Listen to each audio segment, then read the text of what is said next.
Hello दोस्तों, स्वागत है आपका हमारे यूट्यूब चैनल के इस वीडियो में। दोस्तों आज हम आपको बताने वाले हैं 10th क्लास के 100 नंबर वाले हिंदी गोदली भाग 2 का जो है काव्य खंड से चैप्टर नंबर सबसे पहला राम बिनु बिरथे जग जन्मा चैप्टर में जो आपका सबसे हाईलाइटेड वीवीआई और मोस्ट इम्पोर्टेंट ऑब्जेक्टिव क्वेश्चंस है उसको आज हम इस वीडियो में बताएंगे, जो कभी न कभी पूछा गया है और इस बार भी पूछे जाने की सबसे ज़्यादा चांसेस है। तो चलिए भी दोस्तों, बिना समय गवाए वीडियो को स्टार्ट करते हैं। उससे पहले अगर आप हमारे चैनल पर नए हैं तो हमारे चैनल को सब्सक्राइब कर लीजिए और वीडियो पसंद आए तो वीडियो को लाइक करके जाइए। और इससे पहले अगर गदखंड वाले वीडियोस आपने नहीं देखे हैं तो हमारे यूट्यूब चैनल्स में जाकर देख लीजिए, नहीं तो सारे वीडियो का लिंक आपको इस वीडियो के डिस्क्रिप्शन में मिल जाएगा। ठीक है, तो हमारा क्वेश्चन जो था कि राम बिनु बिरथे जग जन्मा चैप्टर है, उसका सबसे पहला हाईलाइटेड ऑब्जेक्टिव क्वेश्चन है, राम नाम बिनु बिरथे जगी जन्मा पद में किसकी आलोचना की गई है।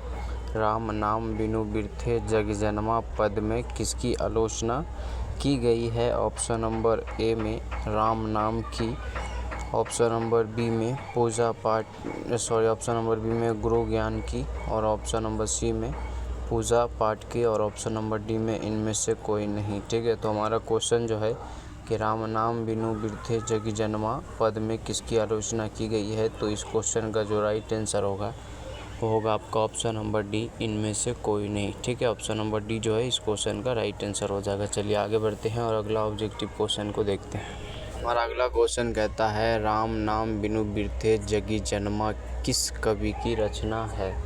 राम नाम बिनु बिरथे जगी जन्मा किस कवि की रचना है। ऑप्शन नंबर ए में हो जाएगा गुरु नानक, ऑप्शन नंबर बी में गुरु अर्जुन देव, और ऑप्शन नंबर सी में रस खान, और ऑप्शन नंबर डी में प्रेमगन। ठीक है, तो हमारा क्वेश्चन जो है कि राम नाम बिनु बिरथे जग जन्मा किस कवि की रचना है, तो इस क्वेश्चन का जो आपका राइट आंसर होगा आपका option number A Guru Nanak. ठीक है, गुरु नानक इस क्वेश्चन का राइट आंसर हो जाएगा। राम नाम बिनु बिरथे जग जन्मा चैप्टर जो है वो गुरु नानक जी लिखे हैं, ऑप्शन नंबर ये इस क्वेश्चन का राइट आंसर हो जाएगा। दोस्तों एग्ज़ाम से एक महीना पहले भी आप पढ़ाई करना चालू किए हैं तो टेंशन नहीं लीजिए, यहाँ स्मार्ट क्लासेस होती हैं जिसके सहायता से आप बिहार बोर्ड के एग्ज़ाम में अच्छे मार्क्स ला पाएंगे।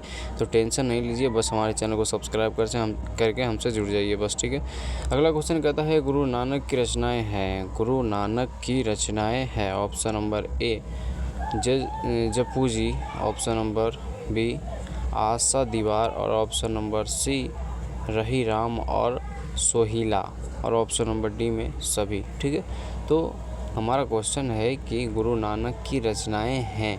ठीक है, तो इस क्वेश्चन का जो आपका राइट आंसर होगा वो होगा आपका ऑप्शन नंबर डी। ठीक है, गुरु नानक की रचनाएं, ऑप्शन नंबर डी। ऊपर जो तीनों है ऑप्शंस सारे इस क्वेश्चन के राइट आंसर है, तो ऑप्शन नंबर डी जो है इस क्वेश्चन का राइट आंसर है। गुरु नानक की ये तीनों रचनाएं हैं। ठीक है, चलिए आगे बढ़ते हैं और अगला ऑब्जेक्टिव क्वेश्चन को देखते हैं। ठीक है दोस्तों, अगला ऑब्जेक्टिव क्वेश्चन हमारा है, तो हमारा अगला ऑब्जेक्टिव क्वेश्चन कहता है, गुरु नानक का जन्म लाहौर के किस ग्राम में हुआ था। ठीक है, गुरु नानक का जन्म लाहौर के किस ग्राम में हुआ था। Option number A Talwandi, option number B Amritsar, और ऑप्शन नंबर सी जालंधर, और ऑप्शन नंबर डी में लुधियाना। ठीक है, तो हमारा क्वेश्चन जो है कि गुरु नानक का जन्म लाहौर के किस ग्राम में हुआ था, तो इस क्वेश्चन का जो आपका राइट आंसर होगा वो होगा आपका ऑप्शन नंबर ए तलवंडी में। ठीक है, तलवंडी में गुरु नानक का जन्म लाहौर के तलवंडी में हुआ था। ऑप्शन नंबर ए जो है इस क्वेश्चन का राइट आंसर हो जाएगा। ठीक है, चलिए आगे बढ़ते हैं और अगला ऑब्जेक्टिव क्वेश्चन को देखते हैं। तो हमारा अगला ऑब्जेक्टिव क्वेश्चन कहता है, गुरु नानक पंजाबी के अलावे और किस भाषा में कविताएं लिखे हैं। गुरु नानक पंजाबी के अलावे और किस भाषाएं में कविता लिखे हैं, तो इस क्वेश्चन का जो आपका ऑप्शन है ऑप्शन नंबर ए में उड़िया, ऑप्शन नंबर बी में हिंदी, ऑप्शन नंबर सी में मराठी, और ऑप्शन नंबर डी में बंगाली। ठीक है, तो हमारा क्वेश्चन जो था कि गुरु नानक पंजाबी के अलावे और किस भाषा में कविताएं लिखी या लिखे हैं? तो इस क्वेश्चन का जो आपका राइट आंसर होगा वो होगा आपका ऑप्शन नंबर बी, हिंदी भाषा में। ठीक है, गुरु नानक पंजाबी के अलावे हिंदी भाषा में कविता लिखे हैं। ऑप्शन नंबर बी इस क्वेश्चन का राइट आंसर हो जाएगा। दोस्तों अभी बज रहा टाइम 2, काफ़ी नींद में हम हैं, तो अगर बोलने में कोनो मिस्टेक हो जाए तो हमें माफ़ करिएगा। बाकी लिखा हुआ एकदम सही होगा, क्योंकि क्वेश्चंस सुबह ही बना के रेडी हमने कर दिया था। तो आवाज़ सिर्फ अभी हम इसको बता रहे हैं अभी, तो बोलने में कोनो मिस्टेक होए तो थोड़ा मैनेज करिएगा। ठीक है, अगला क्वेश्चन कहता है वाणी कब विष के समान हो जाती है?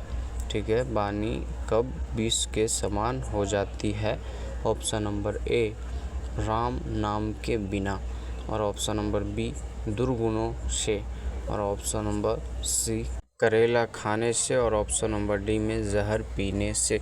ठीक है, तो हमारा क्वेश्चन है कि वाणी कब विष के समान हो जाती है? तो इस क्वेश्चन का जो आपका राइट आंसर होगा वो होगा आपका ऑप्शन नंबर ए, राम नाम के बिना। ठीक है, ऑप्शन नंबर ए इस क्वेश्चन का राइट आंसर। अगला क्वेश्चन कहता है, हमारा अगला ऑब्जेक्टिव क्वेश्चन है, गुरु नानक किस भक्ति धारा के कवि हैं? गुरु नानक किस भक्ति धारा के कवि हैं? ऑप्शन नंबर ए, सगुण भक्ति, ऑप्शन नंबर बी, निर्गुण भक्ति, और ऑप्शन नंबर सी में जो होगा वो होगा राम भक्ति, और ऑप्शन नंबर डी में कृष्ण भक्ति। ठीक है, तो हमारा क्वेश्चन जो है कि गुरु नानक किस भक्ति धारा के कवि हैं? तो इस क्वेश्चन का जो राइट आंसर होगा आपका ऑप्शन नंबर बी, निर्गुण भक्ति के। ठीक है, ऑप्शन नंबर बी जो है इस क्वेश्चन का राइट आंसर हो जाएगा। गुरु नानक निर्गुण भक्ति धारा के कवि हैं। ऑप्शन नंबर बी इस क्वेश्चन का राइट आंसर है। चलिए आगे बढ़ते हैं। अगला ऑब्जेक्टिव क्वेश्चन कहता है, गुरु नानक ने किस धर्म का परिवर्तन किया? गुरु नानक ने किस धर्म का परिवर्तन किया? ऑप्शन नंबर ए, खालसा पंथ, ऑप्शन नंबर बी, डेरा सच्चा धर्म, और ऑप्शन नंबर सी, राम नामी धर्म, और ऑप्शन नंबर डी में जो है वो है आपका सिख धर्म। ठीक है, तो हमारा क्वेश्चन जो है कि गुरु नानक ने किस धर्म का परिवर्तन किया? तो इस क्वेश्चन का जो राइट आंसर होगा वो होगा आपका ऑप्शन नंबर डी, सिख धर्म का। ठीक है, गुरु नानक ने सिख धर्म का परिवर्तन किया, तो ऑप्शन नंबर डी इस क्वेश्चन का राइट आंसर हो जाएगा। चलिए आगे बढ़ते हैं। अगला ऑब्जेक्टिव क्वेश्चन कहता है, आशा दीवार किस कवि की रचना है? आशा दीवार किस कवि की रचना है? Option number A, Raskhan, option number B, Kunwar Narayan, और option number C, Ramdhari Singh Dinkar, और ऑप्शन नंबर डी में गुरु नानक। ठीक है दोस्तों, सुबह पढ़ाई करने की सबसे अच्छा टाइम है 4 से 6, इसलिए ज़्यादा सुबह उठकर अपना हेल्थ ख़राब मत कर लेना। ठीक है, 4 से 6 भी 2 घंटे भी पढ़ने से बहुत कुछ हो जाता है। बस फ़र्क यही पड़ता है कि आप कितना ध्यान से पढ़ते हैं। ठीक है, तो हमारा क्वेश्चन जो था कि आशा दीवार किस कवि की रचना है? तो इस क्वेश्चन का जो आपका राइट आंसर होगा वो होगा आपका option number D, Guru Nanak की। ठीक है, गुरु नानक जी का आशा दीवार की जो है वो रचना है, तो ऑप्शन नंबर डी इस क्वेश्चन का राइट आंसर हो जाएगा। चलिए आगे बढ़ते हैं। हमारा अगला क्वेश्चन कहता है, नान काना साहब अब कहाँ है? ठीक है, नान काना साहब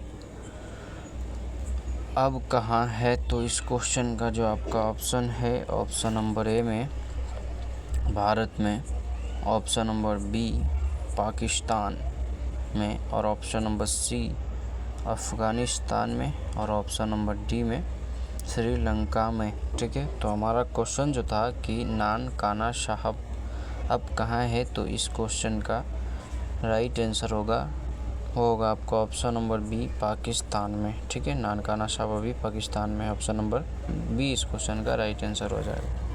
दोस्तों अभी तक आप हमारे चैनल को सब्सक्राइब नहीं किए तो प्लीज़ हमारे चैनल को सब्सक्राइब करके हमारे मेहनत को सफल बनाइए, क्योंकि हम आपसे कोई फ़ीस थोड़ी मांग रहे भैया, बस हमारी सपोर्ट करो, क्योंकि मोटिवेशन हर इंसान के लाइफ में ज़रूरी होता है। ठीक है, तो आप अगर हमारे चैनल को सब्सक्राइब करेंगे तो हमारी मेहनत करने की जो जज्बा है और बढ़ेगा। अगला ऑब्जेक्टिव क्वेश्चन कहता है, किसके बिना प्राणी को मुक्ति नहीं मिलती?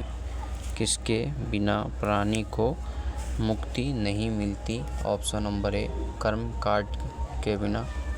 ऑप्शन नंबर बी, मूर्ति पूजन के बिना। और ऑप्शन नंबर सी, चारों धाम की यात्रा के बिना। और ऑप्शन नंबर डी में गुरु ज्ञान के बिना।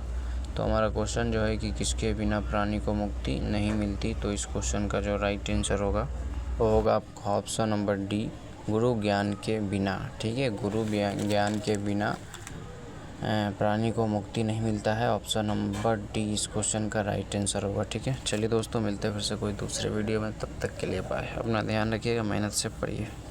हेलो दोस्तों, स्वागत है आपका हमारे यूट्यूब चैनल के इस वीडियो में। दोस्तों, आज हम बात करने वाले हैं 10th क्लास के 100 नंबर वाले हिंदी गोधली भाग 2 के काव्य खंड का चैप्टर नंबर 2, जिसका नाम है प्रेम आइनी श्री राधिका। तो चैप्टर नंबर 2 जो है कि प्रेम आइनी श्री राधिका के टॉप मोस्ट VBI और हाईलाइटेड ऑब्जेक्टिव क्वेश्चंस के बारे में बात करेंगे इस वीडियो में, जो कभी न कभी पूछा गया है और इस बार के बिहार बोर्ड के फाइनल एग्ज़ाम में इसका ज़्यादातर आने की चांस है। तो चलिए दोस्तों, बिना समय गवाए सबसे पहले क्वेश्चन की ओर बढ़ते हैं। उससे पहले अगर आप हमारे चैनल पर नए हैं तो हमारे चैनल को सब्सक्राइब करके हमारे साथ जुड़ जाए, क्योंकि हम आपके साथ 10th और 12th में दोनों में रहेंगे आपका हेल्प करने के लिए, आपके बेहतर रिजल्ट के लिए। ठीक है दोस्तों, तो प्लीज़ हमारे चैनल को सब्सक्राइब करके हमसे जुड़ जाइए। ठीक है, तो हमारा क्वेश्चन प्रेम आइनी श्री राधिका चैप्टर से सबसे पहला ऑब्जेक्टिव क्वेश्चन है, प्रेम वाटिका किसकी रचना है?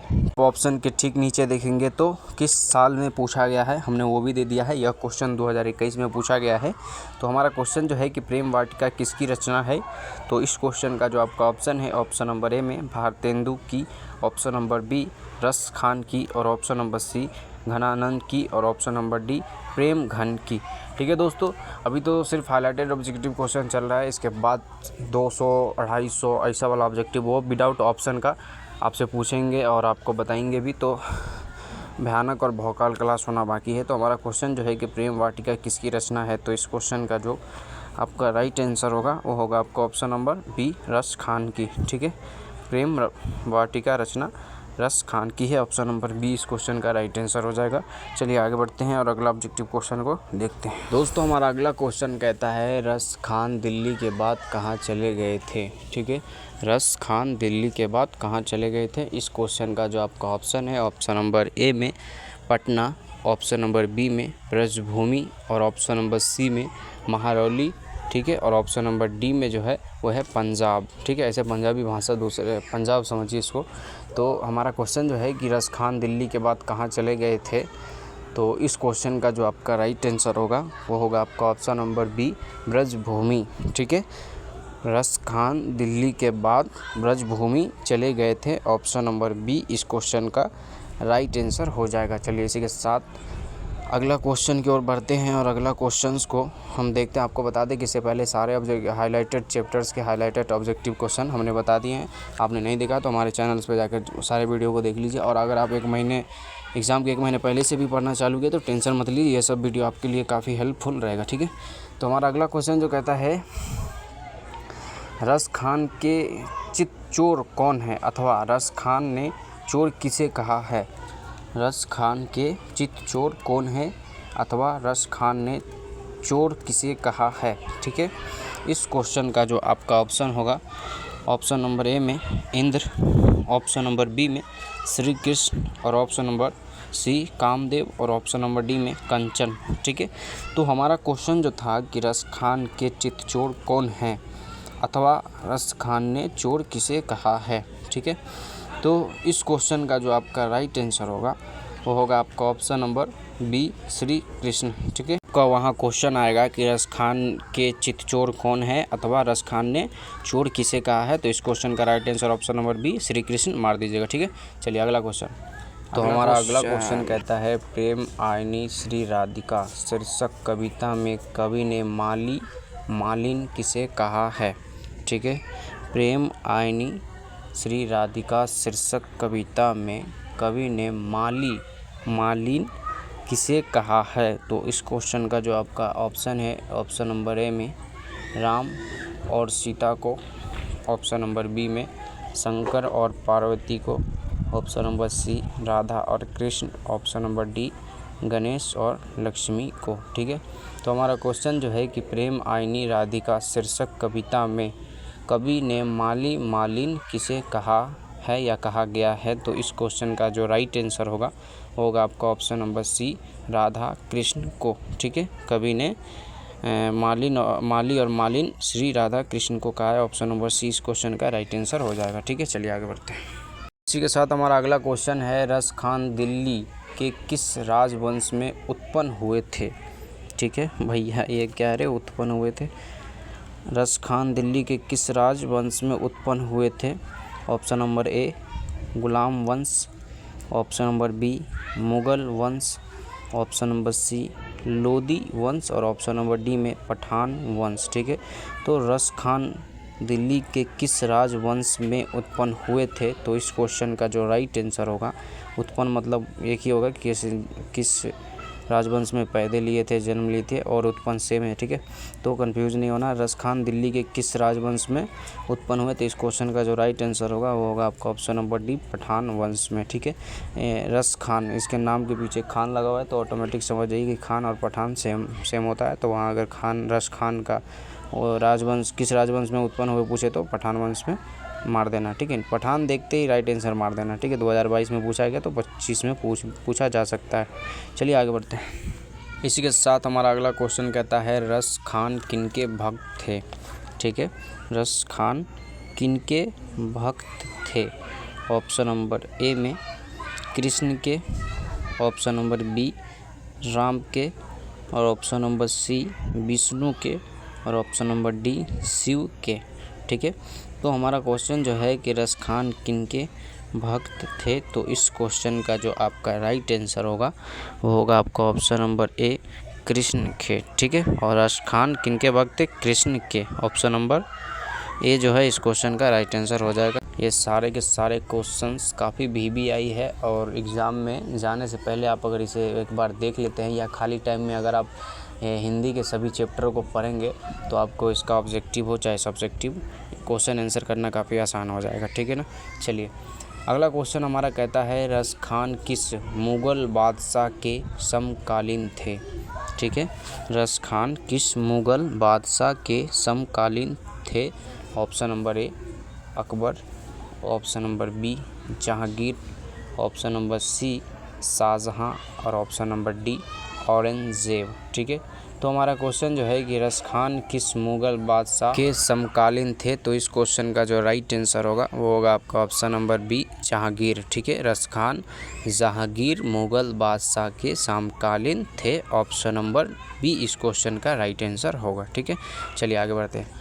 अगला क्वेश्चन हमारा पूछता है, रस खान को पृष्ठ मार्ग के दीक्षा किसने दी? ठीक है, option number A Surdas, option number B Krishnadas और option number C Ramanand Das और ऑप्शन नंबर डी में गोस्वामी विठलनाथ। ठीक है, तो हमारा क्वेश्चन जो है कि रस खान को पृष्ठ मार्ग की दीक्षा किसने दी? तो इस क्वेश्चन का जो आपका राइट आंसर होगा वो होगा आपका option number D Goswami Vitthalnath. ठीक है, ऑप्शन नंबर डी जो है इस क्वेश्चन का राइट आंसर हो जाएगा। चलिए इसके साथ आगे बढ़ते हैं, और अभी तक आप लोगों ने हमारे चैनल को सब्सक्राइब नहीं किया तो प्लीज़ हमारे चैनल को सब्सक्राइब कर लीजिए। और अभी हिंदी ही ताबड़तोड़ हिंदी की क्लास चलेगी, क्योंकि देखो हिंदी के हल्के में नहीं लेना। हिंदी ऐसा सब्जेक्ट है जो कम मेहनत पे ज़्यादा नंबर आपको देगा। ठीक है, अगला क्वेश्चन हमारा कहता है, रस खान ने किन्हें प्रेम रूपी वाटिका का माली मालिन बताया है? ठीक है, option number A Shiv Parvati को, option number B Prithviraj Sanyogita, option number C Radha और कृष्ण और ऑप्शन नंबर डी राम और सीता। इससे पहले क्वेश्चन में हमने इस ऑब्जेक्टिव क्वेश्चंस का जवाब भी बताया और ये क्वेश्चन भी बताए हैं। फ़र्क बस इतना है कि वही क्वेश्चन को यहाँ घुमाकर पूछा गया है। तो आप लोग इस क्वेश्चन का राइट आंसर जो है कमेंट बॉक्स में आप लोग मारिए, ठीक है। और ऐसे भी टेंशन वेंशन नहीं लेना है टेस्ट वेस्ट का, सब चलेगा। एग्ज़ाम को करीब तो आने दो, अभी एकदम एंजॉय करके पढ़ो खाली। अगला क्वेश्चन कहता है सुजान रस खान किनकी रचना है? सुजान रस खान किनकी रचना है? Option number A Guru Nanak, option number B Ghananand, option number C Raskhan और ऑप्शन नंबर डी प्रेम घन, ठीक है।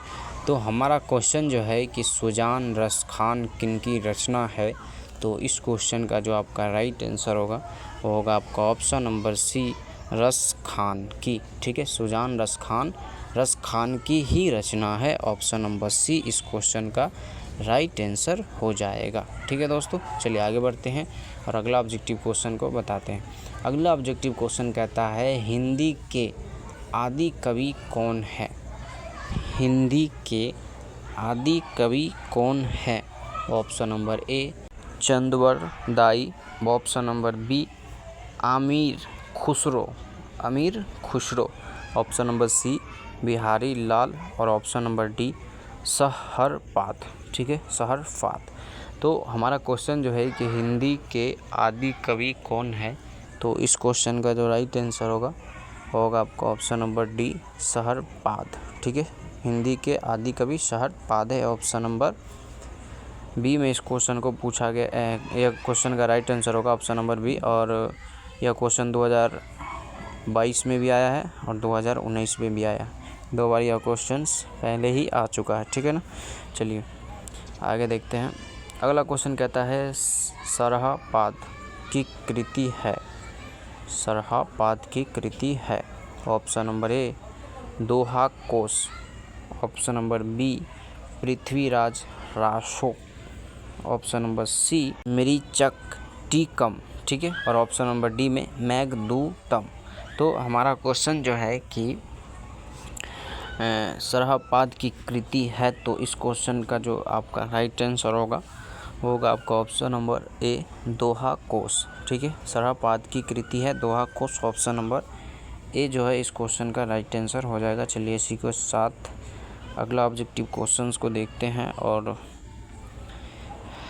हमारा अगला ऑब्जेक्टिव क्वेश्चंस है सवैया एवं छंद के सिद्ध कवि थे।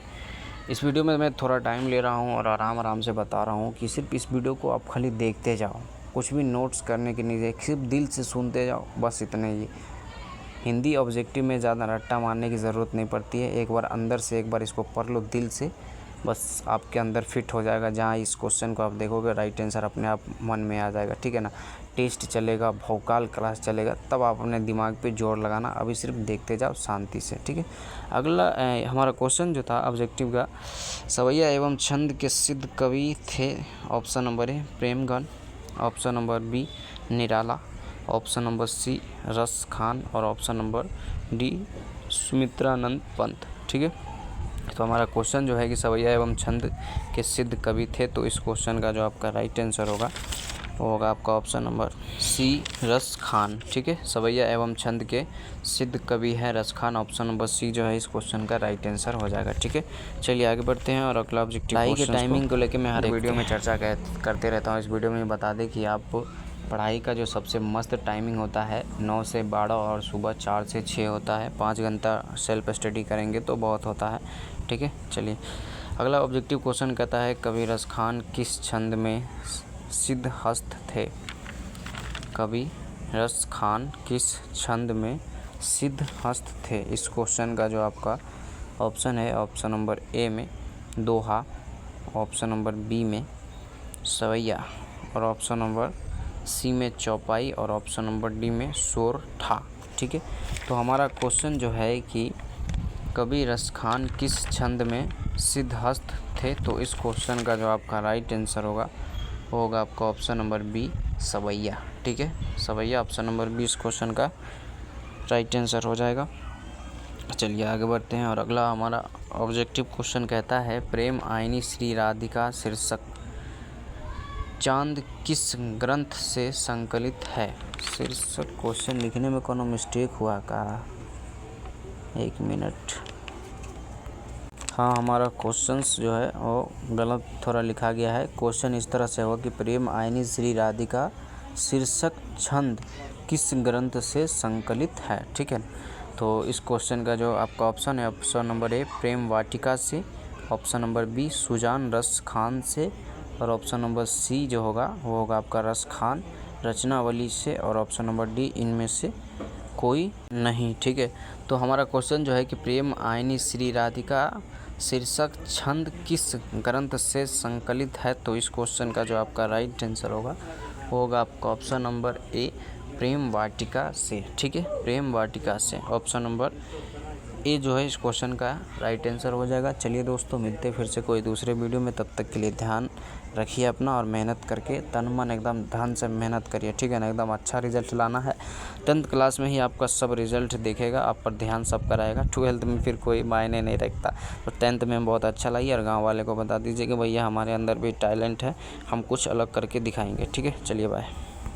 हेलो दोस्तों, स्वागत है आपका हमारे YouTube चैनल के इस वीडियो में। दोस्तों, आज हम बात करने वाले हैं 10th क्लास के 100 नंबर वाले हिंदी का गोदली भाग 2 काव्य खंड चैप्टर नंबर 3 अति सुदोष स्नेह को मारक है, जिसका हम top most highlighted VBI objective questions के बारे में बात करेंगे, जो इस बार के बिहार बोर्ड के फाइनल एग्ज़ाम के दृष्टिकोण से काफ़ी महत्वपूर्ण है। और यह बात मैं सारे वीडियो में चर्चा करता हूं कि बिहार बोर्ड ज़्यादातर शॉर्ट क्वेश्चन और हाईलाइटेड क्वेश्चन जो पिछले बार पूछा जा चुका हो वही ज़्यादातर उठाते हैं। मतलब 100 ऑब्जेक्टिव में से आपको 60 ऑब्जेक्टिव 55 ऑब्जेक्टिव ऐसे मिल जाएंगे जो कभी न कभी पूछा ही गया है। तो हमने वैसा ही ऑब्जेक्टिव क्वेश्चंस इस वीडियो में लेकर आए हैं। तो दोस्तों, चलिए बिना समय गवाए क्वेश्चन की ओर बढ़ते हैं। और अगर आप हमारे चैनल पे पहली बार आए हैं तो प्लीज़ हमारे चैनल को सब्सक्राइब करके, वीडियो पसंद आए तो एंड में लाइक करना ना भूलेंगे। ठीक है दोस्तों, तो चलिए क्वेश्चन की ओर बढ़ते हैं। सबसे पहला हमारा क्वेश्चन है,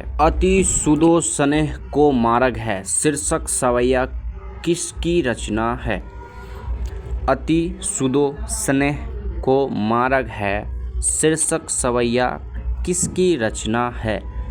यह क्वेश्चन 2021 में पूछा गया है। ठीक है, ऑप्शन नंबर ए इस क्वेश्चन का होगा Raskhan, option number B Ghananand, option number C Guru Nanak, और ऑप्शन नंबर डी मती राम। ठीक है दोस्तों, तो हमारा क्वेश्चन जो है कि अति सुदोष स्नेह को मारक है शीर्षक सवैया किसकी रचना है? तो इस क्वेश्चन का जो आपका राइट आंसर होगा वो होगा आपका ऑप्शन नंबर बी घनानंद। ठीक है, अति सुदोष स्नेह को मारक है शीर्षक सवैया घनानंद की रचना है। तो ऑप्शन नंबर बी जो है इस क्वेश्चन का राइट आंसर हो जाएगा। इस बात को आप ध्यान रखिएगा। दोस्तों, अभी टाइम है काफ़ी, 2-3 महीना बहुत होता है स्मार्ट क्लास के लिए, तो अभी सिर्फ अभी देखते जाइए। जब 1 महीना चलेगा तो भौकाल क्लास भी चलेगा। आप हमारे चैनल को सब्सक्राइब करके रखिएगा। चलिए, अगला क्वेश्चन हमारा कहता है, अति सुदोष स्नेह को मारक है जहाँ नीकू सयानप वाका नहीं, यह पंक्ति किस कवि की है? इस क्वेश्चन का जो आपका ऑप्शन है, ऑप्शन नंबर ए में गुरु नानक, ऑप्शन नंबर बी में प्रेम घन, ऑप्शन नंबर सी में रस खान, और ऑप्शन नंबर डी में घनानंद। ठीक है दोस्तों, तो हमारा क्वेश्चन जो था कि अति सुदोष स्नेह को मारक है जहाँ नेकू सयानप वाका नहीं, यह पंक्ति किस कवि की है? तो इस क्वेश्चन का राइट आंसर आपका ऑप्शन नंबर डी घनानंद हो जाएगा। ठीक है, ऑप्शन नंबर डी जो है इस क्वेश्चन का राइट आंसर हो जाएगा। चलिए आगे बढ़ते हैं और अगला ऑब्जेक्टिव क्वेश्चन को देखते हैं। तो हमारा अगला ऑब्जेक्टिव क्वेश्चन कहता है, घनानंद ने अपनी सवैया में सूजन कहकर किसे संबोधित किया है? घनानंद ने अपनी सवैया में सूजन नहीं होगा, यहाँ सुजान होगा। ठीक है, तो घनानंद ने अपनी सवैया में सुजान कहकर किसे संबोधित किया है? तो इस क्वेश्चन का जो आपका ऑप्शन होगा, ऑप्शन नंबर ए में सुजान नामक नर्तकी को, ऑप्शन नंबर बी सच्चे लोग को, और ऑप्शन नंबर डी साधु को, और ऑप्शन नंबर सी में साधु को, और ऑप्शन नंबर डी में संत को। ठीक है, तो हमारा क्वेश्चन जो था कि घनानंद ने अपनी सवैया में सुजान कहकर किसे संबोधित किया है, तो इस क्वेश्चन का जो राइट आंसर होगा वो होगा आपका ऑप्शन नंबर ए सुजान नामक नर्तकी को। ठीक है, ऑप्शन नंबर ए इस क्वेश्चन का राइट आंसर हो जाएगा। चलिए आगे बढ़ते हैं और अगला ऑब्जेक्टिव क्वेश्चन को देखते हैं। के साथ हमारा अगला क्वेश्चन कहता है घनानंद किस काल के कवि थे? घनानंद किस काल के कवि थे? इस क्वेश्चन का जो आपका ऑप्शन होगा, ऑप्शन नंबर ए भक्ति काल के, ऑप्शन नंबर बी आदि काल के, और ऑप्शन नंबर सी रीति काल के, और ऑप्शन नंबर डी आधुनिक काल के। वीडियो के सारे क्वेश्चंस हाईलाइटेड और VBI है, सिर्फ इस चैप्टर के लिए है, बिहार बोर्ड के दृष्टिकोण से नहीं है। ठीक है, बिहार बोर्ड के हिसाब से कौन VBI है, बहुत कम क्वेश्चन हम आपको देंगे जो वहाँ टकरा जाएगा। ठीक है ना, तो ऐसा वो 1 महीना जब स्मार्ट क्लास चालू होगा तब हम आप लोगों को बताएंगे। ठीक है, तो हमारा क्वेश्चन जो था कि घनानंद किस काल के कवि थे, तो इस क्वेश्चन का जो आपका राइट आंसर होगा वो होगा आपका ऑप्शन नंबर सी रीति काल के। ठीक है, ऑप्शन नंबर सी इस क्वेश्चन का राइट आंसर हो जाएगा, घनानंद रीति काल के कवि थे। ठीक है दोस्तों, चलिए आगे बढ़ते हैं और अगला ऑब्जेक्टिव क्वेश्चन को देखते हैं। हम आपसे ना ही 10th क्लास में 1 भी रुपया किसी भी तरह से वसूलेंगे और ना ही 12th क्लास में आपसे 1 भी रुपया वसूलेंगे, समझे। आप 10th क्लास में हमसे जुड़ जाइए, 12th क्लास में भी हम आपके काफ़ी हेल्पफुल रहेंगे। दोस्तों, ज़िंदगी में हर इंसान को मोटिवेशन की ज़रूरी होता है। ठीक है, तो आप हमें सब्सक्राइब करेंगे तो हमारा मोटिवेशन बढ़ेगा, और हम आपको अच्छे पढ़ाएंगे, अच्छे समझाएंगे तो आपका मोटिवेशन बढ़ेगा। अगला क्वेश्चन हमारा आ गया है, घनानंद किस काव्य धारा के श्रेष्ठ कवि थे? ठीक है, घनानंद किस काव्य धारा के श्रेष्ठ कवि थे? ऑप्शन नंबर ए रीतिवत, ऑप्शन नंबर ए बी में रीति मुक्त, ऑप्शन नंबर सी में रीति सिद्ध, और ऑप्शन नंबर डी में इनमें से कोई नहीं। ठीक है, तो हमारा जो क्वेश्चन है कि घनानंद किस काव्य धारा के श्रेष्ठ कवि थे, तो इस क्वेश्चन का जो आपका राइट आंसर होगा वो होगा आपका ऑप्शन नंबर बी रीति मुक्त धारा के। ठीक है, ऑप्शन नंबर बी जो है इस क्वेश्चन का राइट आंसर हो जाएगा, घनानंद रीति मुक्त धारा के श्रेष्ठ कवि थे, ऑप्शन नंबर बी। ठीक है, चलिए आगे बढ़ते हैं। अगला ऑब्जेक्टिव क्वेश्चन हमारा कहता है घनानंद किस भाषा के कवि हैं? 18 और 21 में भी ये पूछा गया है। और दोस्तों, हमारा पढ़ाने का स्टाइल और ऐसा बोर्ड्स बनाकर कोई भी यूट्यूबर नहीं बताता है, तो आप हमें बताएं कि हमारा वीडियो आपको कैसा लगता है, समझ में आता है, इजी लगता है और सुनने में भी अच्छा लगता है कि नहीं। ठीक है, आप हमें कमेंट करके ज़रूर बताएंगे। ठीक है, तो हमारा क्वेश्चन जो है कि घनानंद किस भाषा के कवि है? ऑप्शन नंबर ए अवधी भाषा के, ऑप्शन नंबर बी राजस्थानी भाषा के, और ऑप्शन नंबर सी ब्रज भाषा के, और ऑप्शन नंबर डी भोजपुरी भाषा के। तो हमारा क्वेश्चन जो था कि घनानंद किस भाषा के कवि है, तो इस क्वेश्चन का जो राइट आंसर होगा वो होगा आपका ऑप्शन नंबर सी ब्रज भाषा के। ठीक है, घनानंद ब्रज भाषा के कवि हैं। ठीक है, अगला क्वेश्चन हमारा कहता है घनानंद किस मार्ग को अत्यंत सीधा और सरल कहा है?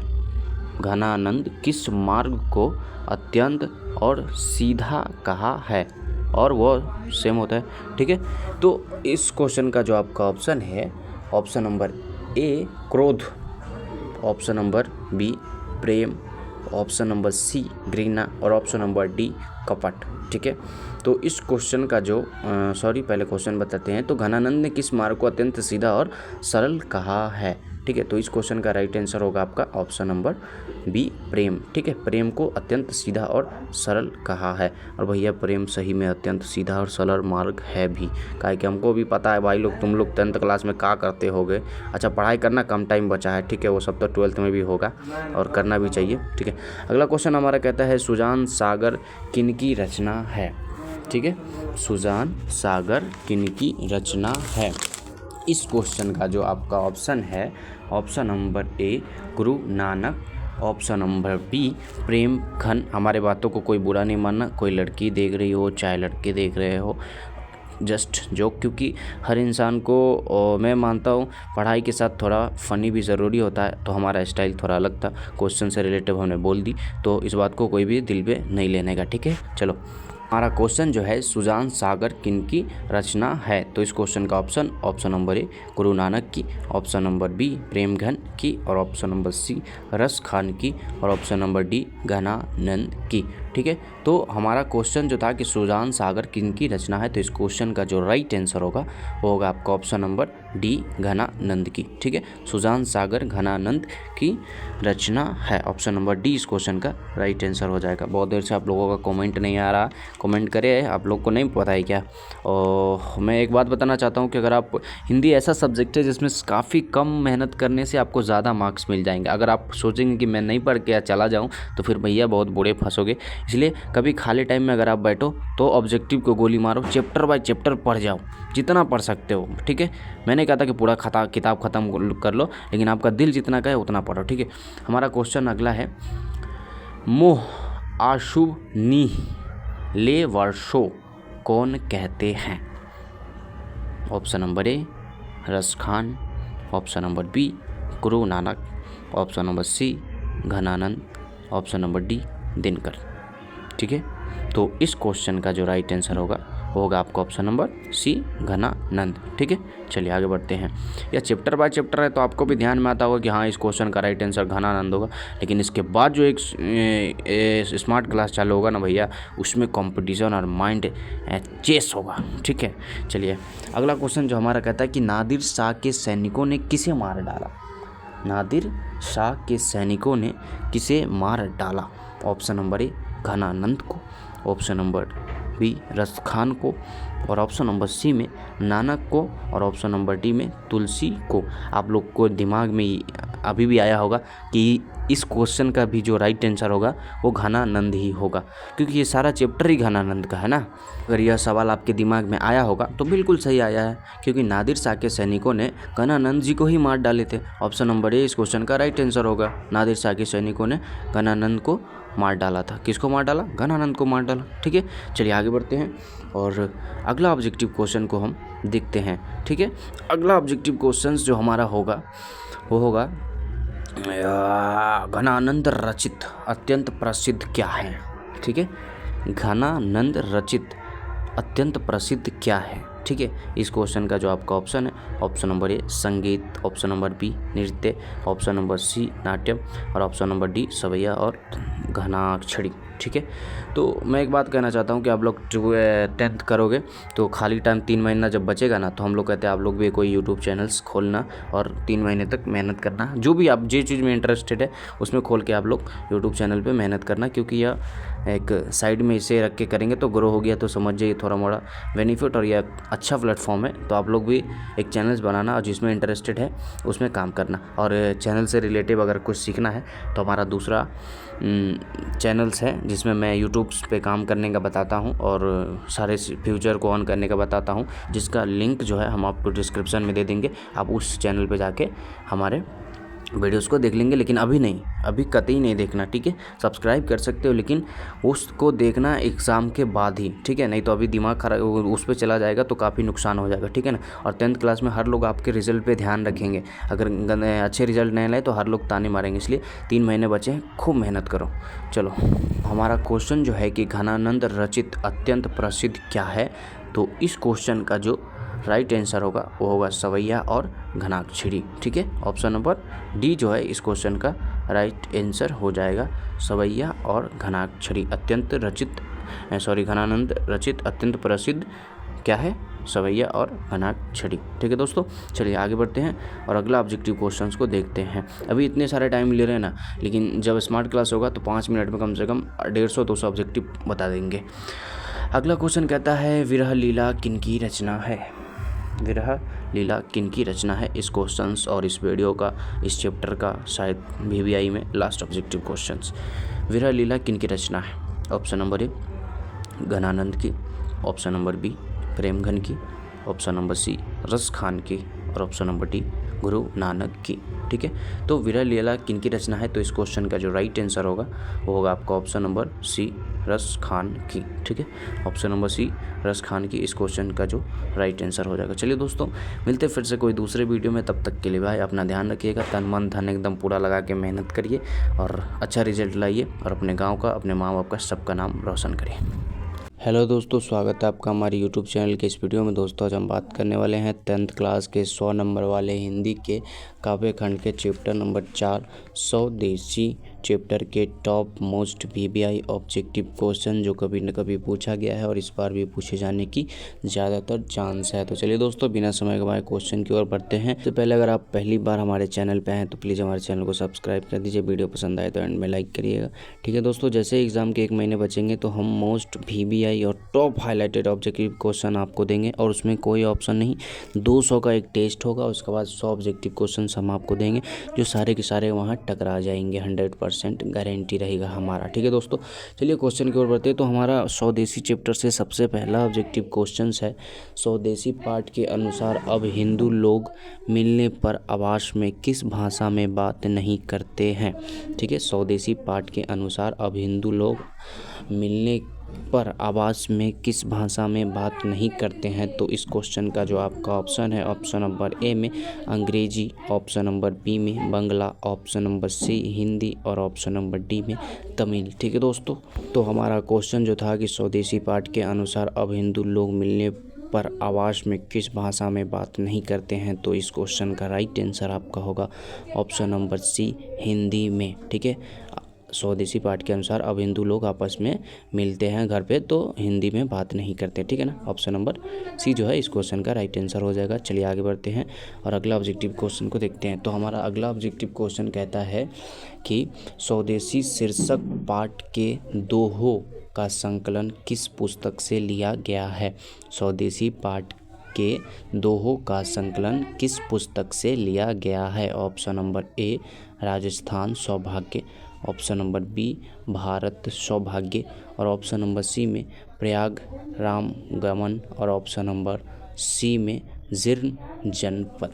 तो दोस्तों हमारा क्वेश्चन जो था कि स्वदेशी शीर्षक पाठ में दोहों का संकलन किस पुस्तक से लिया गया है? तो इस क्वेश्चन का जो आपका राइट आंसर होगा वो होगा प्रेम घन सरस्वत। ठीक है, इस क्वेश्चन में वो ऑप्शन नहीं दिया गया है, 2 बार पूछा भी गया है, तो आप याद रखिएगा। ठीक है ना, इस क्वेश्चन का राइट आंसर जो है प्रेम सरस्वत होगा। ठीक है, चलिए आगे बढ़ते हैं और अगला ऑब्जेक्टिव क्वेश्चन को देखते हैं। तो हमारा अगला क्वेश्चन कहता है बद्री नारायण चौधरी प्रेमघन की रचनाएं किस नाम से संग्रहित है? ठीक है, बद्री नारायण चौधरी प्रेमघन की रचनाएं किस नाम से संग्रहित है? ऑप्शन नंबर ए भारत सौभाग्य, option number B Premghan Saraswat और ऑप्शन नंबर सी प्रयाग और ऑप्शन नंबर डी में जीर्ण जनपद। ठीक है, तो हमारा क्वेश्चन जो था कि बद्री नारायण चौधरी प्रेमघन की रचनाएं किस नाम से संग्रहित है? तो इस क्वेश्चन का राइट आंसर होगा वो होगा आपका option number B Premghan Saraswat. ठीक, ऑप्शन नंबर बी इस क्वेश्चन का राइट आंसर हो जाएगा। अगला ऑब्जेक्टिव क्वेश्चन कहता है प्रेमघन के आदर्श पुरुष कौन थे? प्रेमघन के आदर्श पुरुष कौन थे? इस क्वेश्चन का जो आपका ऑप्शन होगा, ऑप्शन नंबर ए में पिताजी, ऑप्शन नंबर बी में भाई और ऑप्शन नंबर सी में शिक्षक और ऑप्शन नंबर डी में भारतेंदु हरिश्चंद्र। ठीक है, तो हमारा क्वेश्चन जो है कि प्रेमघन के आदर्श पुरुष कौन थे? तो इस क्वेश्चन का जो राइट आंसर होगा वो होगा आपका option number D Bharatendu Harishchandra. ठीक है, प्रेमघन के आदर्श भारतेंदु हरिश्चंद्र थे। ऑप्शन नंबर डी जो है इस क्वेश्चन का राइट आंसर हो जाएगा। दोस्तों अभी तक आप हमारे चैनल को सब्सक्राइब नहीं किए तो प्लीज़ हमारे चैनल को सब्सक्राइब करें। हर इंसान के अंदर मोटिवेशन की ज़रूरी होती है, आप हमें सपोर्ट करेंगे, हम ज़्यादा से ज़्यादा बेहतर पढ़ाने की कोशिश करेंगे। प्लीज़ हमारे चैनल को सब्सक्राइब करें। अगला क्वेश्चन कहता है कवि प्रेमघन के अनुसार कौन सी विद्या पढ़कर लोगों की बुद्धि भी विदेशी हो गई है? ठीक है, कवि प्रेमघन के अनुसार कौन सी विद्या पढ़कर लोगों की बुद्धि भी विदेशी हो गई है? इस क्वेश्चन का राइट आंसर इस क्वेश्चन का जो आपका ऑप्शन नंबर ए में विज्ञान विद्या, ऑप्शन नंबर बी में विदेशी विद्या, ऑप्शन नंबर सी में बाजार विद्या और ऑप्शन नंबर डी में छल विद्या। तो हमारा क्वेश्चन जो था कि कवि प्रेमगन के अनुसार कौन सी विद्या पढ़कर लोगों की बुद्धि भी विदेशी हो गई है। तो इस क्वेश्चन का जो राइट आंसर होगा वो होगा आपका ऑप्शन नंबर डी विदेशी विद्या। ठीक है, ऑप्शन नंबर डी विदेशी विद्या, ऑप्शन नंबर डी इस क्वेश्चन का राइट आंसर होगा। ठीक है, चलिए अगला क्वेश्चन हमारा कहता है बद्री नारायण चौधरी प्रेमघन किस युग के महत्वपूर्ण कवि थे या हैं। ठीक है, बद्री नारायण चौधरी प्रेमघन किस युग के महत्वपूर्ण कवि हैं या थे। तो इस क्वेश्चन का जो आपका ऑप्शन नंबर ए में छायावादी युग, ऑप्शन नंबर बी में द्विवेदी युग और ऑप्शन नंबर सी में प्रगतिवादी युग और ऑप्शन नंबर डी में भारतेंदु युग। ठीक है, तो हमारा क्वेश्चन जो था कि बद्री नारायण चौधरी प्रेमघन किस युग के महत्वपूर्ण कवि हैं। तो इस क्वेश्चन का जो राइट आंसर होगा वो होगा आपका ऑप्शन नंबर डी भारतेंदु युग के। ठीक है, ऑप्शन नंबर डी भारतेंदु युग जो है इस क्वेश्चन का राइट आंसर हो जाएगा। ठीक है दोस्तों, चलिए आगे बढ़ते हैं। हमने सारे chapter by chapter highlighted questions पढ़ा दिए हैं। अगर आपने नहीं देखे तो हमारे चैनल पे जाकर सारे वीडियोस को देख ले और आप टेंशन नहीं ले। आप अभी से भी पढ़ाई करना चालू किए हैं तो आप बेहतर से बेहतर रिजल्ट ला सकते हैं हमारे चैनल से पढ़ के। अगला ऑब्जेक्टिव क्वेश्चन कहता है भारत सौभाग्य प्रेमघन की कैसी रचना है। भारत सौभाग्य प्रेमघन की कैसी रचना है। इस क्वेश्चन का जो आपका ऑप्शन है ऑप्शन नंबर ए में कविता, ऑप्शन नंबर बी में निबंध, ऑप्शन नंबर सी में यात्रा वृत्तांत और ऑप्शन नंबर डी में नाटक। ठीक है, तो हमारा क्वेश्चन जो था कि भारत सौभाग्य प्रेमघन की कैसी रचना है, इस क्वेश्चन का राइट आंसर होगा वो होगा आपका ऑप्शन नंबर डी नाटक। ठीक है, भारत सौभाग्य प्रेमघन की नाटक रचना है। कैसी रचना है, नाटक है। ठीक है, नाटक रचना है। और कमेंट करो दादी की आवाज़ साफ साफ जा रही है क्या, आप लोग समझ रहे हो तो हमें कमेंट में बताओ क्या बोल रही है।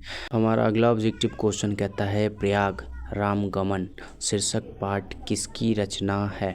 ठीक है, प्रयाग रामगमन शीर्षक पाठ किसकी रचना है। इस क्वेश्चन का जो आपका ऑप्शन है ऑप्शन नंबर ए में Ghananand, option number B Anamika और option number C Viren Dangwal और ऑप्शन नंबर डी में बद्री नारायण चौधरी प्रेमघन। ठीक है, तो हमारा क्वेश्चन जो था कि प्रयाग रामगमन शीर्षक पाठ किसकी रचना है। तो इस क्वेश्चन का जो राइट आंसर होगा वो होगा आपका option number D Badri Narayan Chaudhary Premghan. ठीक है, प्रयाग रामगमन शीर्षक नाटक बद्री नारायण चौधरी प्रेमघन की ऑप्शन नंबर डी इस क्वेश्चन का राइट आंसर होगा। चलिए आगे बढ़ते हैं।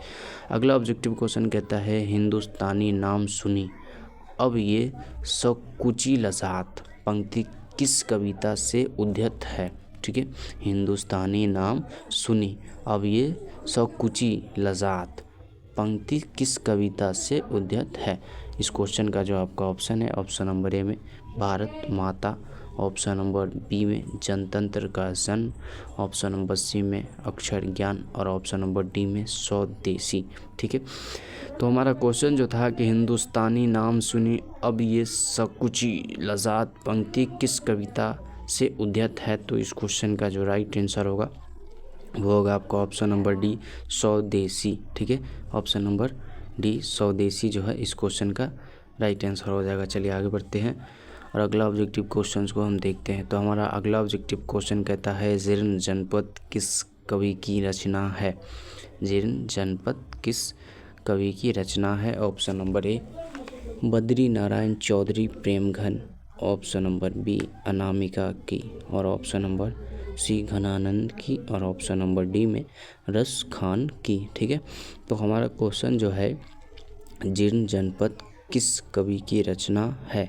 तो इस क्वेश्चन का जो राइट आंसर होगा आपका option number A Badri Narayan Chaudhary Premghan की। ठीक है, जीर्ण जनपद बद्री नारायण चौधरी प्रेमघन की रचना है। ऑप्शन नंबर ए जो है इस क्वेश्चन का राइट आंसर होगा। ठीक है दोस्तों, चलते हैं आगे बढ़ते हैं और अगला ऑब्जेक्टिव क्वेश्चंस को हम जानते हैं। दोस्तों एग्ज़ाम काफ़ी क्लोज है तो अब मैं जानता हूँ कि आप लोगों को सारे के सारे ऑब्जेक्टिव के आंसर ज़्यादातर याद होगा, तो कमेंट बॉक्स में मारते रहें ताकि रिवीजन भी हो जाएगा आपका।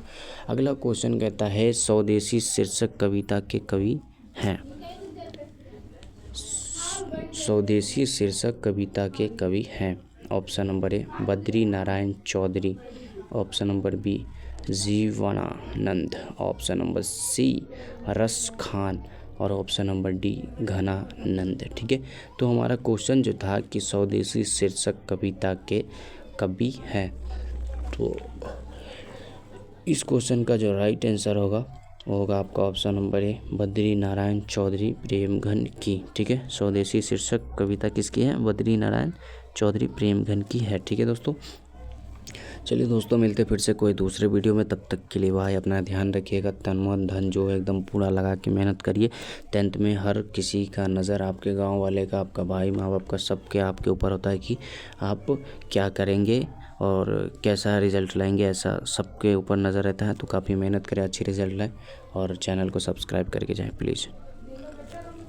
हेलो दोस्तों, स्वागत है आपका हमारे यूट्यूब चैनल की इस वीडियो में। दोस्तों आज हम बात करेंगे 10th क्लास के 100 नंबर वाले हिंदी का गोदरी भाग 2 का काव्य खंड चैप्टर नंबर 5 भारत माता के कुछ हाईलाइटेड ऑब्जेक्टिव क्वेश्चन, जो इस बार के बिहार बोर्ड के फाइनल एग्जाम के दृष्टिकोण से काफ़ी महत्वपूर्ण है और सारे हाईलाइटेड ऑब्जेक्टिव क्वेश्चंस कभी न कभी पूछे गए हैं। चलिए दोस्तों बिना समय गवाए सबसे पहले क्वेश्चन की ओर बढ़ते हैं। उससे पहले अगर आप हमारे चैनल पर नए हैं तो हमारे चैनल को सब्सक्राइब कर दीजिएगा। वीडियो पसंद आए तो हमारे वीडियो को एक लाइक करके हमारा सपोर्ट करें। तो दोस्तों हमारा भारत माता का चैप्टर से सबसे पहला ऑब्जेक्टिव क्वेश्चंस है, युगवाणी किसकी काव्य कृति है?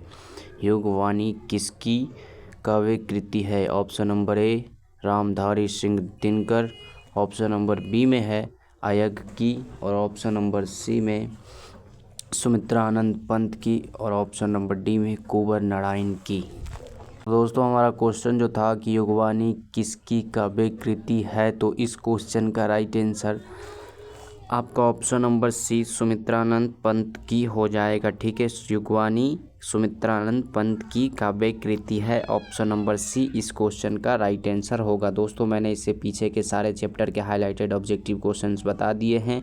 अगर आपने नहीं देखा है तो हमारे चैनल्स के पे जाकर सारे वीडियोस को देख ले। ठीक है, अगला क्वेश्चन हमारा है, कवि सुमित्रानंद पंत के अनुसार भारत माता कहाँ निवास करती है?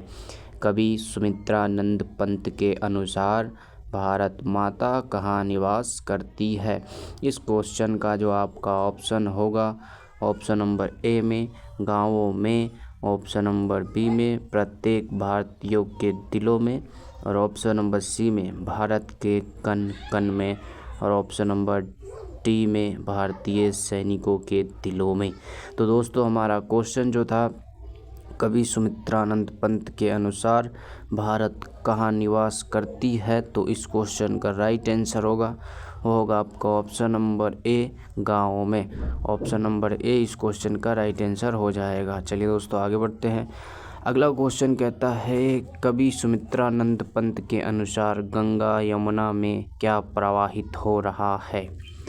कवि सुमित्रानंद पंत के अनुसार गंगा यमुना में क्या प्रभावित हो रहा है? इस क्वेश्चन का जो आपका ऑप्शन है, ऑप्शन नंबर ए में उत्तम एवं निर्मल जल, ऑप्शन नंबर बी में भारत माता के आंसू और ऑप्शन नंबर सी में प्रदूषण जल और ऑप्शन नंबर डी में मीठा जल। ठीक है दोस्तों, बहुत गड़बड़ हो गया ये क्वेश्चन में।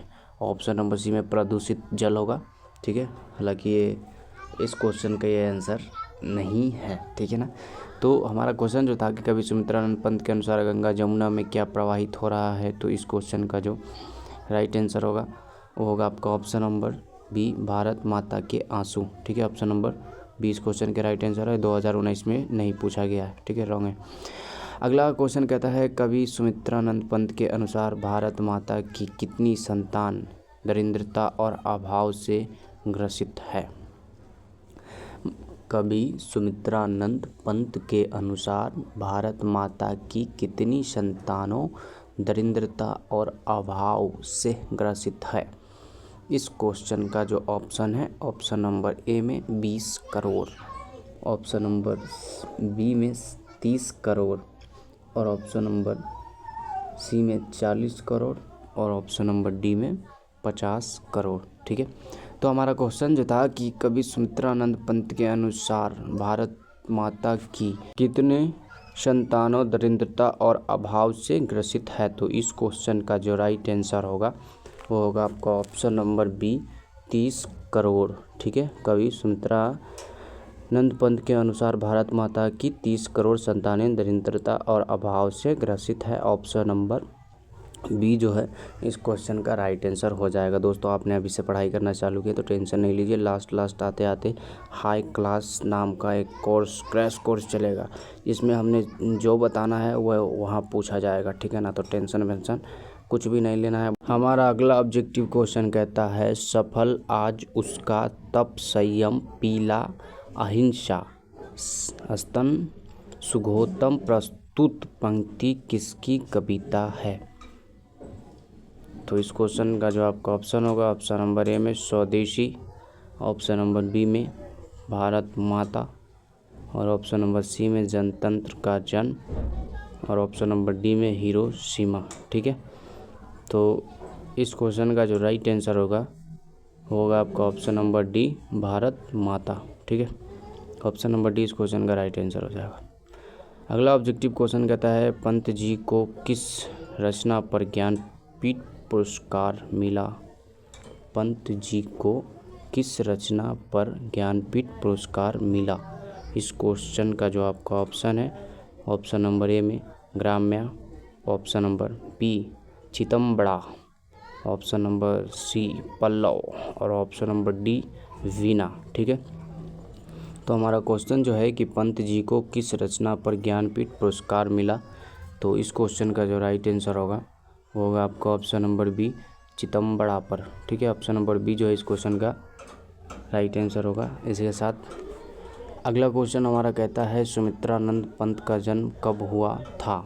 सुमित्रानंद पंत का जन्म कब हुआ था। इस क्वेश्चन का जो आपका ऑप्शन है, ऑप्शन नंबर ए 1900 ईस्वी में, ऑप्शन नंबर बी में 1901 ईस्वी में, और ऑप्शन नंबर सी 1902 ईस्वी में, और ऑप्शन नंबर डी में 1903 ईस्वी में। ठीक है, तो हमारा क्वेश्चन जो है कि सुमित्रानंद पंत का जन्म कब हुआ था।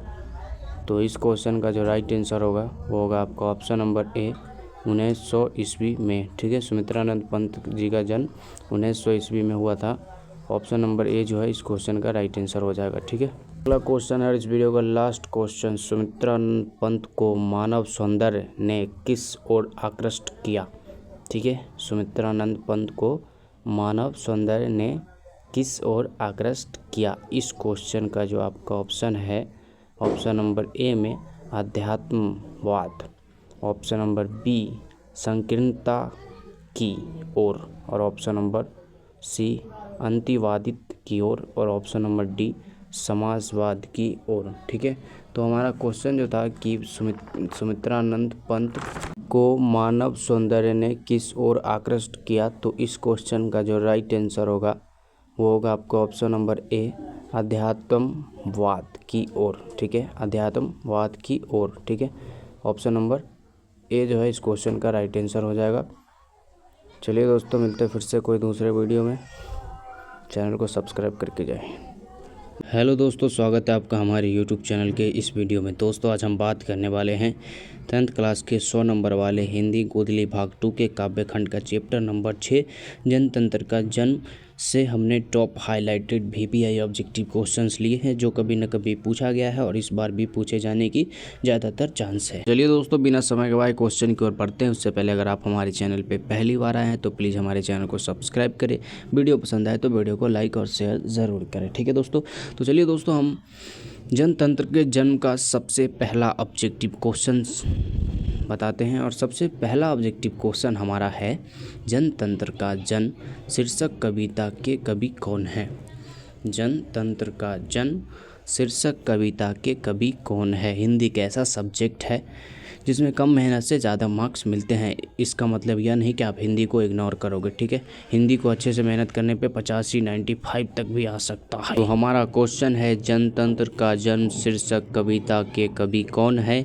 तो इस क्वेश्चन का जो आपका ऑप्शन है, ऑप्शन नंबर ए में Kunwar Narayan, option number B Ramdhari Singh Dinkar, option number C Premghan, और ऑप्शन नंबर डी में सुमित्रानंद पंत। ठीक है, तो हमारा क्वेश्चन जो है कि जनतंत्र का जन्म शीर्षक कविता के कवि कौन है, तो इस क्वेश्चन का जो राइट आंसर हो जाएगा वो होगा आपका option number B, Ramdhari Singh Dinkar. जनतंत्र का जन्म शीर्षक कविता के कवि रामधारी सिंह दिनकर हैं, तो ऑप्शन नंबर बी इस क्वेश्चन का राइट आंसर हो जाएगा। चलिए दोस्तों आगे बढ़ते हैं। अगला ऑब्जेक्टिव क्वेश्चन हमारा कहता है कि दिनकर जी किस युग या काल के कवि हैं। दिनकर जी किस युग या काल के कवि है, तो इस क्वेश्चन का जो आपका ऑप्शन होगा, ऑप्शन नंबर ए में प्रगतिवादी युग के, ऑप्शन नंबर बी में आधुनिक युग के, और ऑप्शन नंबर सी में छायावादी युग के, और ऑप्शन नंबर डी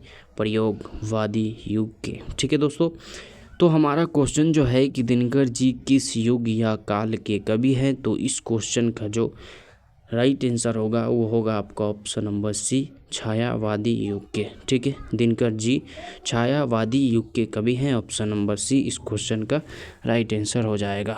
इससे पहले कि सारे हाईलाइटेड ऑब्जेक्टिव्स हमने हर चैप्टर बाय चैप्टर पढ़ा दिए, तो आपने नहीं देखा तो हमारे चैनल के अंदर जाकर देख सकते हैं। ठीक है, हमारा अगला ऑब्जेक्टिव क्वेश्चन कहता है सिंहासन खाली करो की जनता है की कविता की पंक्ति है। ठीक है, सिंहासन खाली करो की जनता है की कविता की पंक्ति है, या किस कविता की पंक्ति हो सकती है। एक मिनट, यस, सिंहासन खाली करो की जनता है किस कविता की पंक्ति है, तो इस क्वेश्चन का जो आपका ऑप्शन है, ऑप्शन नंबर ए में जनतंत्र का जन्म, option number B Hiroshima, option number C अक्षर ज्ञान, और ऑप्शन नंबर डी में मेरे बिना तुम प्रभु। ठीक है, तो हमारा क्वेश्चन जो है कि सिंहासन खाली करो की जनता है किस कविता की पंक्ति है, तो इस क्वेश्चन का राइट आंसर आपका ऑप्शन नंबर ए जनतंत्र का जन्म हो जाएगा। ठीक है, जनतंत्र का जन्म इस क्वेश्चन का राइट आंसर होगा। चलिए आगे बढ़ते हैं। आपको हमारा पढ़ाने का स्टाइल कैसा लगता है? क्या हमारे ऐसा बोर्ड्स देकर आप कोई पढ़ाते हैं, या आपको हमारा पढ़ाई पसंद नहीं आता, वॉइस पसंद नहीं आता, टाइपिंग का टाइटल स्टाइल है वो पसंद नहीं आता, तो आप हमें कमेंट करके हमारी शिकायत करें, ताकि हमें भी पता चले कि हमारे अंदर ये कमी है। ठीक है, और मैं अपनी तरफ से तो बेहतर से बेहतर करने का प्रयास करता हूँ। अगला ऑब्जेक्टिव क्वेश्चन कहता है दिनकर जी कवि के साथ साथ थे। दिनकर जी कवि के साथ साथ थे, इस क्वेश्चन का जो आपका ऑप्शन है, ऑप्शन नंबर ए में उपन्यासकार, ऑप्शन नंबर बी आलोचक, ऑप्शन नंबर सी गद्यकार, और ऑप्शन नंबर डी में इनमें से कोई नहीं। ठीक है, तो हमारा क्वेश्चन जो है कि दिनकर जी कवि के साथ साथ थे, मतलब दिनकर जी कवि तो थे ही, उसके साथ साथ क्या थे, तो इस क्वेश्चन का जो राइट आंसर होगा कि दिनकर जी कवि के साथ साथ थे, तो ऐसे क्वेश्चंस, और इस क्वेश्चन का राइट आंसर होगा आपका ऑप्शन नंबर सी गद्यकार। ठीक है, दिनकर जी कवि के साथ साथ गद्यकार भी थे, ऑप्शन नंबर सी जो है इस क्वेश्चन का राइट आंसर हो जाएगा। ठीक है दोस्तों, चलिए आगे बढ़ते हैं। और अगला ऑब्जेक्टिव क्वेश्चन देखने से पहले हम आपको बता दें कि दोस्तों आपको जैसे जैसे एग्ज़ाम आएगा थोड़ी डर भय पैदा होगा, लेकिन आपको जितना डर लगे आप उतना मेहनत करिए, ताकि आपके अंदर से डर ख़त्म होकर कॉन्फिडेंस जो होता है कॉन्फिडेंट हो जाए, और एकदम सीना तान के जाएंगे, ऐसा रिजल्ट लाएंगे कि गाँव वाला लोग का मुँह बंद हो जाएगा ना। चलिए अगला क्वेश्चन कहता है दिनकर जी को उनकी किस कृति पर ज्ञानपीठ पुरस्कार मिला। दिनकर जी को उनकी किस कृति पर ज्ञानपीठ पुरस्कार मिला।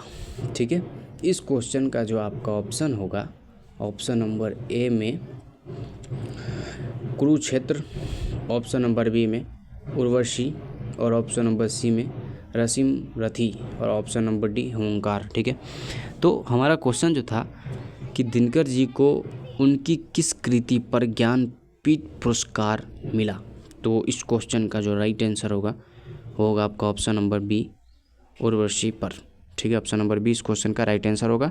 दिनकर जी को उर्वशी कृति पर ज्ञानपीठ पुरस्कार मिला था, ऑप्शन नंबर बी जो है एकदम राइट आंसर है। चलिए अगला ऑब्जेक्टिव क्वेश्चन कहता है कवि दिनकर के अनुसार कौन सोने का ताज पहनकर इटला रही है। कवि दिनकर के अनुसार कौन सोने का ताज पहनकर इटला रही है, इस क्वेश्चन का जो आपका ऑप्शन है, ऑप्शन नंबर ए में भारत माता, ऑप्शन नंबर बी देश की मिट्टी, और ऑप्शन नंबर सी देश की जनता, और ऑप्शन नंबर डी देश की देवी। ठीक है, तो हमारा क्वेश्चन जो है कि कवि दिनकर के अनुसार कौन सोने का ताज पहनकर इचला रही है। तो इस क्वेश्चन का जो राइट आंसर होगा वो होगा आपका ऑप्शन नंबर बी, देश की मिट्टी।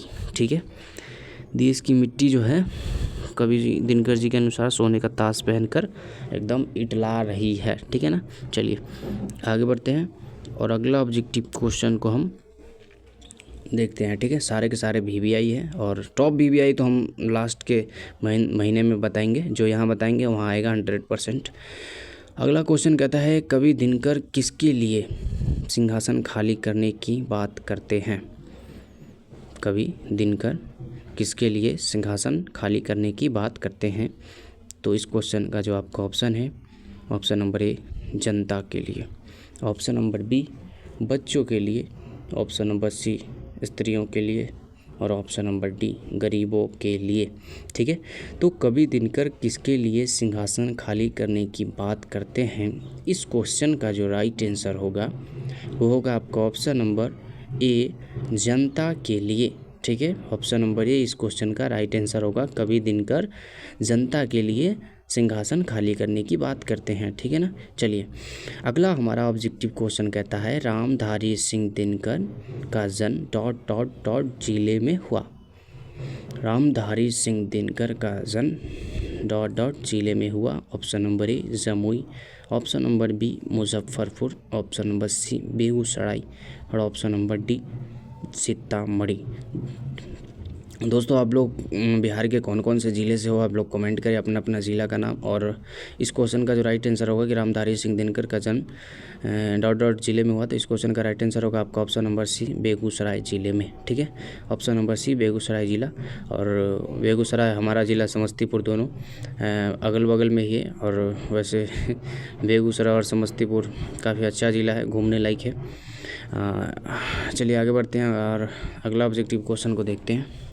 लोग के ज़िला का बुराई नहीं कर रहे, बिहार के हर ज़िला काफ़ी खूबसूरत है, आप कमेंट तो करें। ठीक है, अगला हमारा ऑब्जेक्टिव क्वेश्चन कहता है किसके हुंकार से महलों की नींद उखड़ जाती है। नील हो सकता भैया, बहुत गलती है इसमें, थोड़ा मैनेज करिएगा। किसके हुंकारों से महलों की नींव होती है, नींव उखड़ जाती है। तो इस क्वेश्चन का जो आपका ऑप्शन है, ऑप्शन नंबर ए में जनता की आह, ऑप्शन नंबर बी बवंडर, ऑप्शन नंबर सी भूकंप से और ऑप्शन नंबर डी जनता की हुंकार से।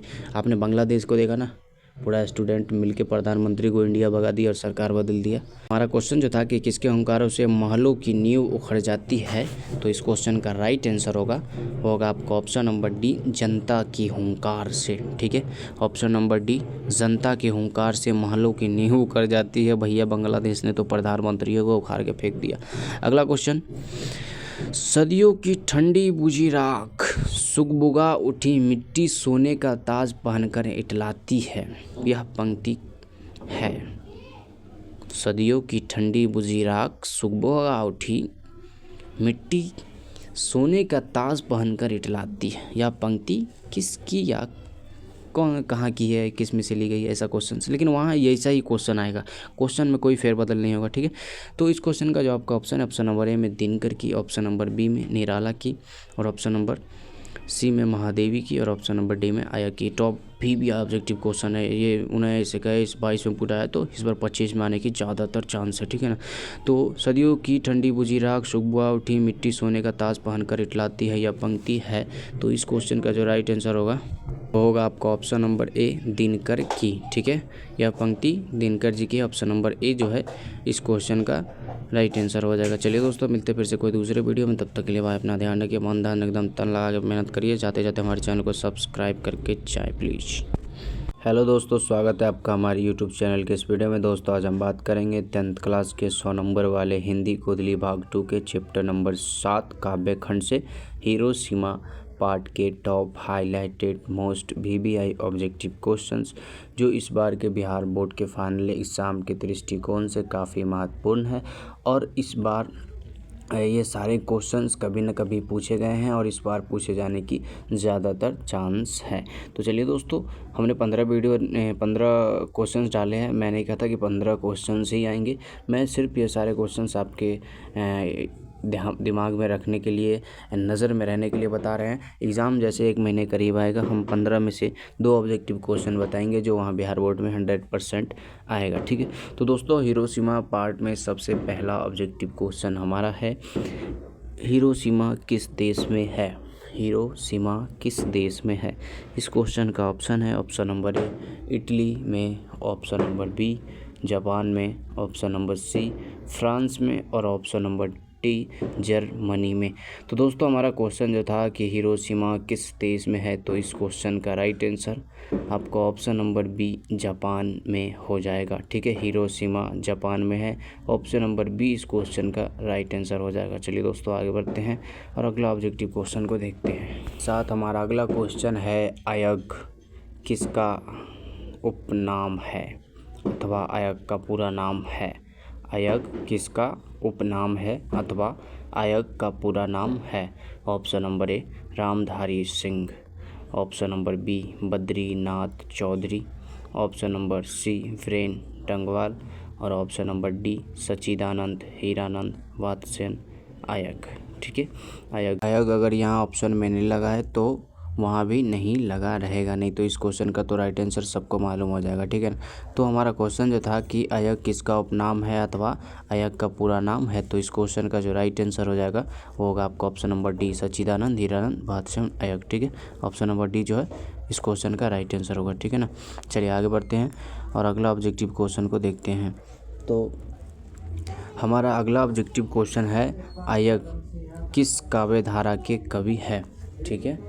अयग किस काव्य धारा के कवि है, तो इस क्वेश्चन का जो आपका ऑप्शन होगा, ऑप्शन नंबर ए में रहस्यवाद, ऑप्शन नंबर बी में छायावाद और ऑप्शन नंबर सी में नकेनवाद और ऑप्शन नंबर डी में प्रयोगवाद, ठीक है ना।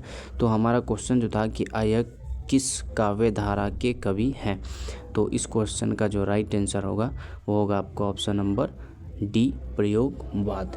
प्रयोगवाद इस क्वेश्चन का राइट आंसर होगा। अयग किस काव्य धारा के कवि है, तो अयग प्रयोगवाद काव्य धारा के कवि हैं, ऑप्शन नंबर डी जो है इस क्वेश्चन का राइट आंसर हो जाएगा, ठीक है, याद रखिएगा। चलिए अगला ऑब्जेक्टिव क्वेश्चन हमारा कहता है, तार सप्तक कितने कवियों का समूह है, ठीक है।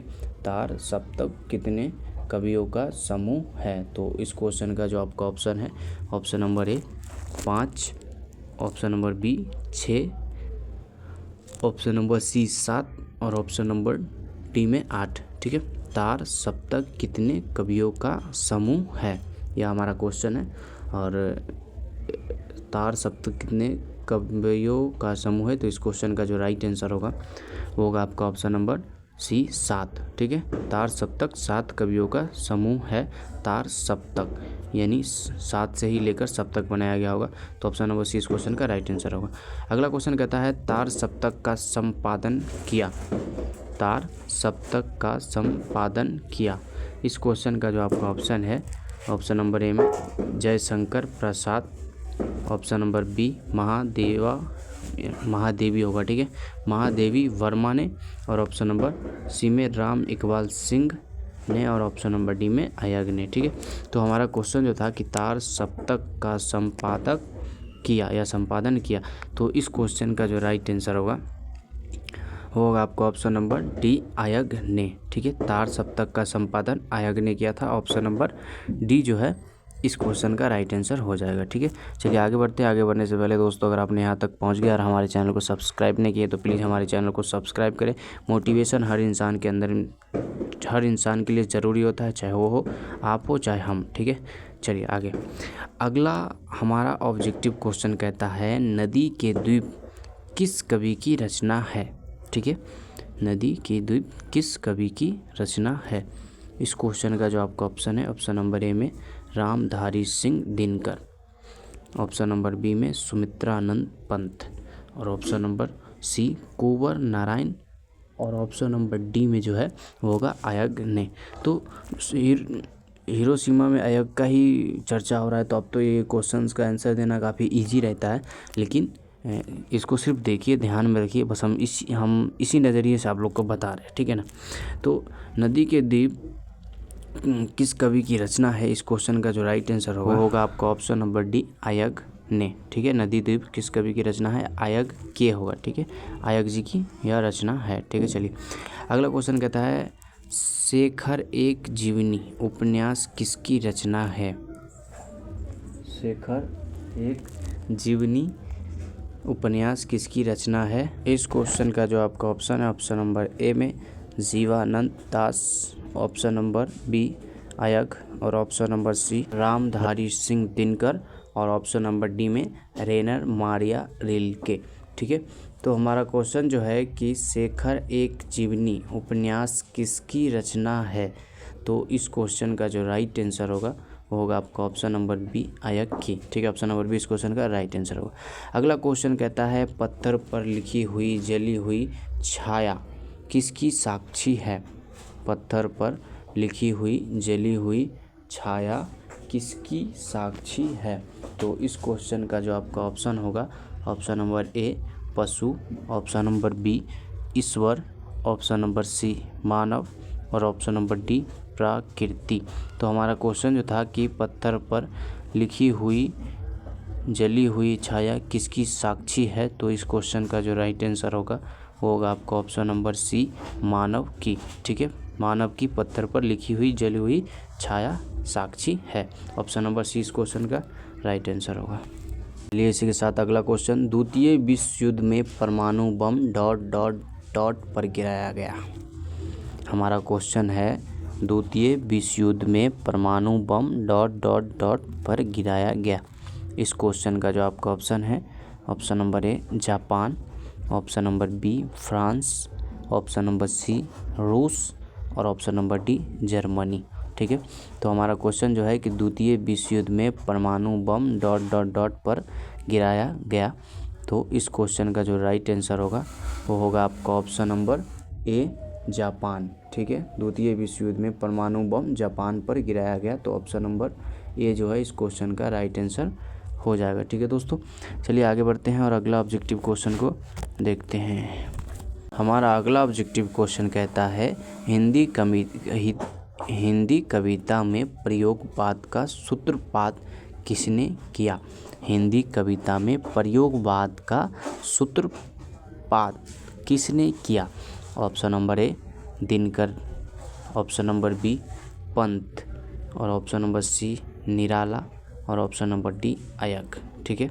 तो हमारा क्वेश्चन जो है कि हिंदी कविता में प्रयोगवाद का सूत्रपात किसने किया? तो इस क्वेश्चन का जो राइट आंसर होगा वो होगा आपका ऑप्शन नंबर डी आयग ने, ठीक है। आयग की मतलब हिंदी कविता में प्रयोगवाद का सूत्रपात आयग ने किया। ऑप्शन नंबर डी इस क्वेश्चन का राइट आंसर हो जाएगा, ठीक है। चलिए आगे बढ़ते हैं। अगला ऑब्जेक्टिव क्वेश्चन कहता है उगते हुए सूरज का देश किसे कहा जाता है?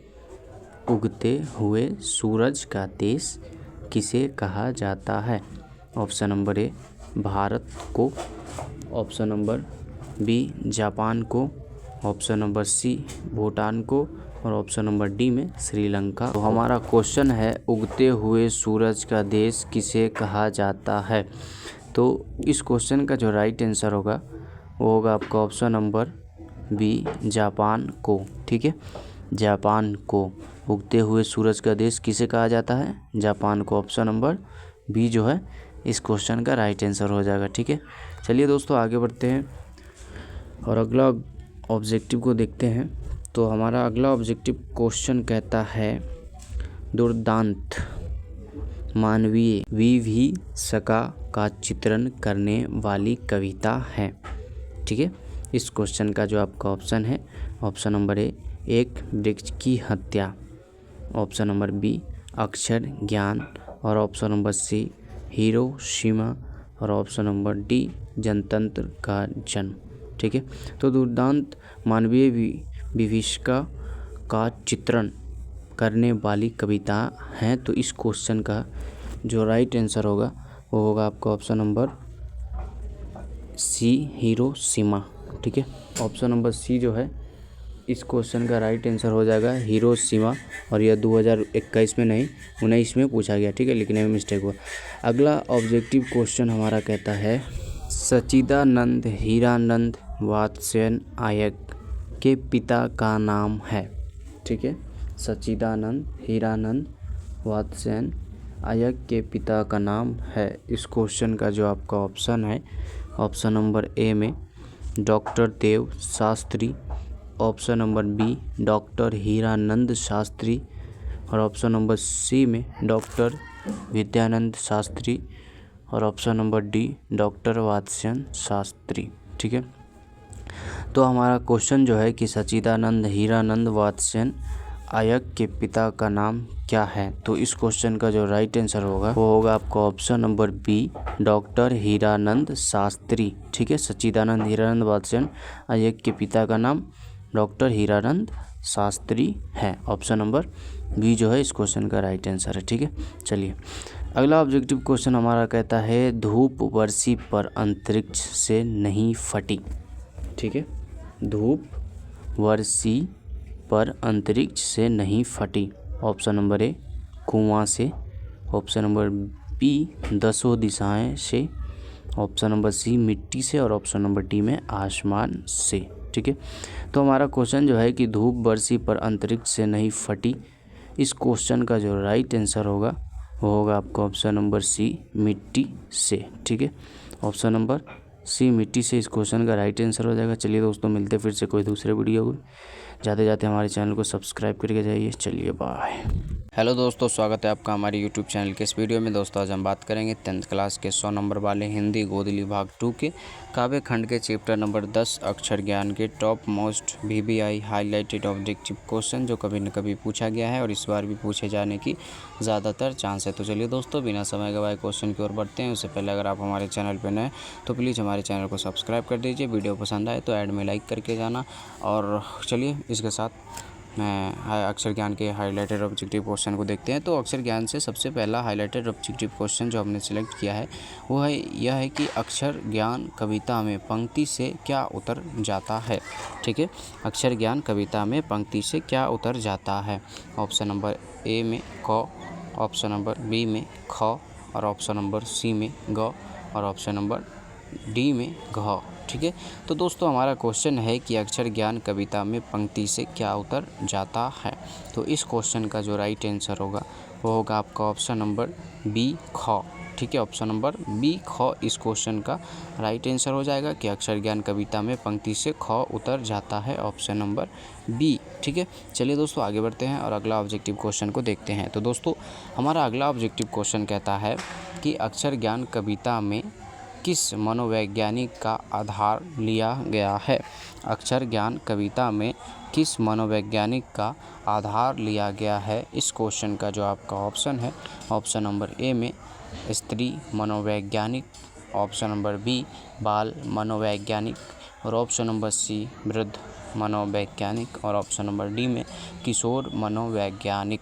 ठीक है दोस्तों, तो हमारा क्वेश्चन जो है कि अक्षर ज्ञान कविता में किस मनोवैज्ञानिक का आधार लिया गया है। तो इस क्वेश्चन का जो राइट आंसर होगा वो होगा आपका ऑप्शन नंबर बी बाल मनोवैज्ञानिक का। ठीक है, ऑप्शन नंबर बी इस क्वेश्चन का राइट आंसर हो जाएगा कि अक्षर ज्ञान में बाल मनोवैज्ञानिक का आधार लिया गया है। ऑप्शन नंबर बी याद रखिएगा दोस्तों। अब एग्ज़ाम के 1 महीने टाइम नहीं बचे बल्कि 3 महीने टाइम है। जब 1 महीना टाइम बचेगा तो हम आपको टॉप मोस्ट और ज़्यादातर हाईलाइटेड ऑब्जेक्टिव क्वेश्चन प्रोवाइड करेंगे। जो यहाँ से जो बताएंगे वहाँ 100% आपका मिल जाएगा और आएगा। ठीक है, तो हम इसके बाद जो क्लास होगा वो विदाउट ऑप्शन का और टेस्ट होने वाला है, तो आप वो क्लास को मिस ना करें। हमारे चैनल को सब्सक्राइब करके हमसे जुड़ जाए। अगला क्वेश्चन कहता है कवित्री अनामिका के अनुसार चौखटे में क्या नहीं अटता। कवित्री अनामिका के अनुसार चौखटे में क्या नहीं अटता।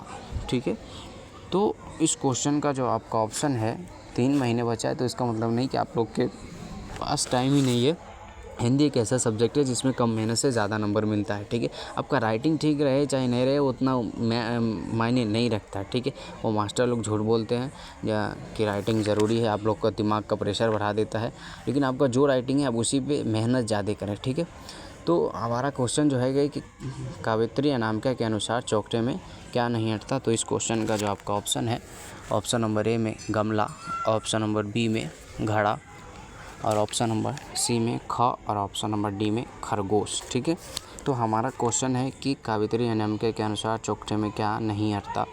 तो इस क्वेश्चन का जो राइट आंसर होगा वो होगा आपका ऑप्शन नंबर सी ख।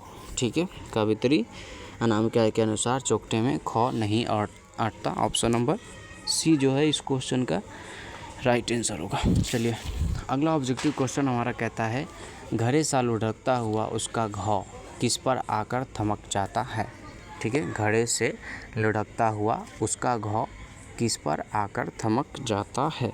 तो इस क्वेश्चन का जो आपका ऑप्शन होगा ऑप्शन नंबर ए में क पर, और ऑप्शन नंबर बी में ग पर, और ऑप्शन नंबर सी ख पर, और ऑप्शन नंबर र पर। ठीक है, ऑप्शन नंबर डी में र है। तो हमारा क्वेश्चन जो है कि घड़े सा लुढ़कता हुआ उसका घाव किस पर आकर थमक जाता है। तो इस क्वेश्चन का जो राइट आंसर होगा वो होगा आपका र। ठीक है, ऑप्शन नंबर डी र इस क्वेश्चन का राइट आंसर होगा। अगर वहाँ आपको र के साथ बुंदू दिखे, जैसा आप बचपन में पढ़ते थे क ख, तो उसमें लास्ट में अंग आता था, तो वैसा है तो आप लोग डी में उस क्वेश्चन को टिक मारिएगा। ठीक है, अगला क्वेश्चन कहता है कवित्री अनामिका का जन्म कहाँ हुआ। कवित्री अनामिका का जन्म कहाँ हुआ। इस क्वेश्चन का जो आपका ऑप्शन है ऑप्शन नंबर ए में Garhwal Uttarakhand, option number B में लखनऊ उत्तर प्रदेश, और option number C Muzaffarpur Bihar, और ऑप्शन नंबर डी में बदरघाट पटना। ठीक है, तो हमारा क्वेश्चन जो है कि कवित्री अनामिका का जन्म कहाँ हुआ। तो इस क्वेश्चन का जो आपका राइट आंसर होगा वो होगा आपका option number C Muzaffarpur Bihar. ठीक है, कवित्री अनामिका का जन्म मुजफ्फरपुर बिहार हुआ। हमारे ज़िले से ज़्यादा दूर नहीं है, समस्तीपुर ज़िला से है हमारा, तो मुजफ्फरपुर ज़्यादा दूर नहीं है। तो आप लोग कमेंट में बताएं कि आप लोग कौन कौन से डिस्ट्रिक्ट से हैं। वैसे बिहार के सारे डिस्ट्रिक्ट काफ़ी खूबसूरत और आप लोग के भाषा में बोले तो रंगदार ही है। चलिए अगला क्वेश्चन कहता है कवित्री अनामिका के अनुसार सृष्टि में विकास कथा का प्रथमाक्षर क्या है। कवित्री अनामिका के अनुसार सृष्टि में विकास कथा का प्रथम अक्षर क्या है, ऐसा होगा। ठीक है, तो इस क्वेश्चन का जो आपका ऑप्शन है ऑप्शन नंबर ए में सफलता की खुशी, ऑप्शन नंबर बी में आपका होगा विफलता के आंसू। ठीक है, और ऑप्शन नंबर सी में मुक्ति की खोज, और ऑप्शन नंबर डी में सुख की प्राप्ति। तो दोस्तों यहाँ का बी जो ऑप्शन है ना, वो आप बचपन में मिस्टर इंडिया फिल्म देखे ना, उसके तरह ये गायब हो गया है। ठीक है, हाँ, मिस्टर इंडिया की तरह ये बी वाला ऑप्शन गायब हो गया, और इस क्वेश्चन का राइट आंसर भी बी ही होगा। तो यहाँ पे क्या होगा आप लोग हमें कमेंट में ज़रूर बताएं। चलिए अगला क्वेश्चन कहता है खालिश बेचैनी किसकी है।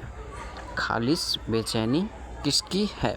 इस क्वेश्चन का जो आपका ऑप्शन है ऑप्शन नंबर ए में हो जाएगा खरगोश, ऑप्शन नंबर बी में बंदर, और ऑप्शन नंबर सी में जो होगा वो होगा गिलहरी, और ऑप्शन नंबर डी में कबूतर।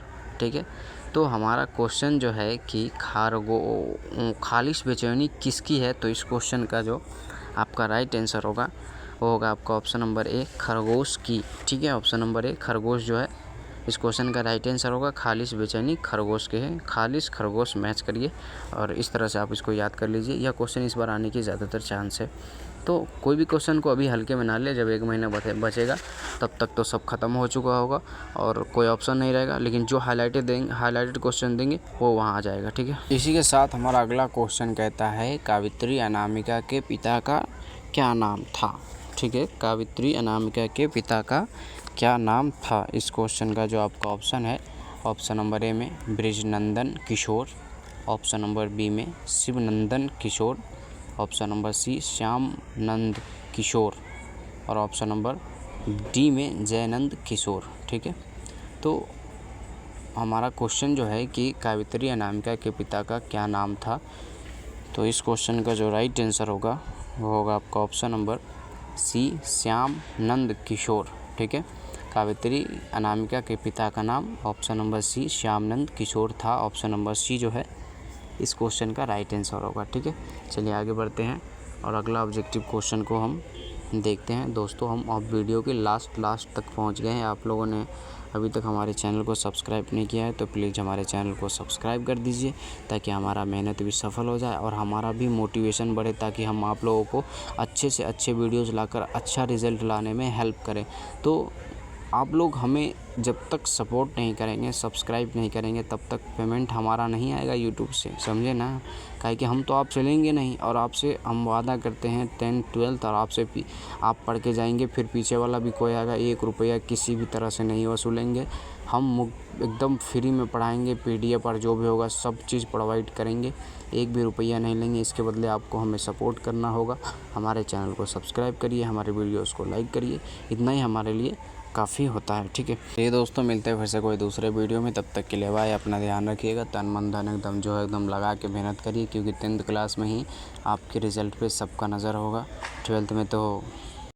हेलो दोस्तों, स्वागत है आपका हमारे यूट्यूब चैनल के इस वीडियो में। दोस्तों आज हम बात करने वाले हैं 10th क्लास के 100 नंबर वाले हिंदी गोदली बाग 2 के काव्य खंड का चैप्टर हमारी नींद से top most highlighted objective questions के बारे में, जो इस बार के बिहार बोर्ड के फाइनल एग्ज़ाम के दृष्टिकोण से काफ़ी महत्वपूर्ण है। और यही सारे के सारे क्वेश्चंस कभी न कभी पूछे ही गए हैं, और बिहार बोर्ड ज़्यादातर हाईलाइटेड ऑब्जेक्टिव क्वेश्चन ही पूछते हैं, और शॉर्ट ऑब्जेक्टिव तो ज़्यादातर ही आते हैं। आप कोई भी गाइड को और पिछले साल पूछे गए क्वेश्चंस को देखकर इसका अंदाज़ा लगा सकते हैं। तो चलिए दोस्तों, बिना समय गवाए क्वेश्चन की ओर बढ़ते हैं।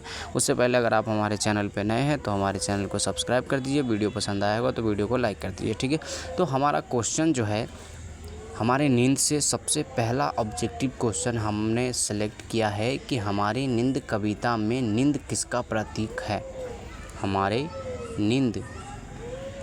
नींद कविता में नींद किसका प्रतीक है। तो इस क्वेश्चन का जो आपका ऑप्शन होगा, ऑप्शन नंबर ए में उम्मीद, ऑप्शन नंबर बी आलस, ऑप्शन नंबर सी साहस, और ऑप्शन नंबर डी में प्रसन्नता, ठीक है। तो हमारा क्वेश्चन जो है कि हमारी नींद कविता में नींद किसका प्रतीक है, तो इस क्वेश्चन का जो राइट आंसर होगा वो होगा आपका ऑप्शन नंबर बी आलस का, ठीक है। हमारी नींद कविता में नींद आलस का प्रतीक है, ऑप्शन नंबर बी इस क्वेश्चन का राइट आंसर हो जाएगा, ठीक है। चलिए दोस्तों आगे बढ़ते हैं और अगला ऑब्जेक्टिव क्वेश्चन को देखते हैं। इसी के साथ हमारा अगला ऑब्जेक्टिव क्वेश्चन कहता है हमारी नींद कविता में किसका जीवन क्रम पूरा हुआ। हमारी नींद कविता में किसका जीवन क्रम पूरा हुआ। इस क्वेश्चन का जो आपका ऑप्शन है, ऑप्शन नंबर ए में मधुमक्खी का, ऑप्शन नंबर बी में पतंग का, और ऑप्शन नंबर सी में मच्छर का, और ऑप्शन नंबर डी में मक्खी का, ठीक है दोस्तों। तो हमारा क्वेश्चन जो है कि हमारी नींद कविता में किसका जीवन क्रम पूरा हुआ, तो इस क्वेश्चन का जो राइट आंसर होगा वो होगा आपका ऑप्शन नंबर डी मक्खी का, ठीक है। हमारी नींद कविता में मक्खी का जीवन क्रम पूरा हुआ, ऑप्शन नंबर डी इस क्वेश्चन का राइट आंसर हो जाएगा, ठीक है दोस्तों।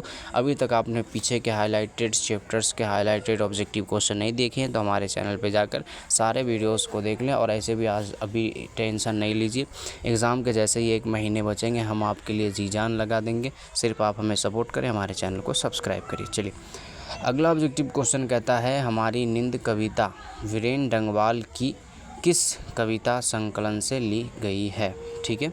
हमारी नींद कविता वीरेन डंगवाल के किस कविता संकलन से ली गई है। इस क्वेश्चन का जो ऑप्शन है, ऑप्शन नंबर ए में दुष्चक्र में शस्त्रष्टा, ऑप्शन नंबर बी में इसी दुनिया में, ऑप्शन नंबर सी में पहली पुस्तक, और ऑप्शन नंबर डी इनमें से कोई नहीं, ठीक है। तो हमारी नींद कविता में वीरेन डंगवाल की किस कविता संकलन से ली गई है। इस क्वेश्चन का जो राइट आंसर होगा वो होगा आपका दुष्चक्र में शस्त्रष्टा, ठीक है, शस्त्रष्टा। हाँ, हिंदी सही पढ़ रही कि नहीं आप लोग कमेंट में बताओ। और इसी के साथ हमारा अगला ऑब्जेक्टिव क्वेश्चन कहता है कवि के अनुसार धमाके से कहाँ देवी जागरण हुआ, ठीक है।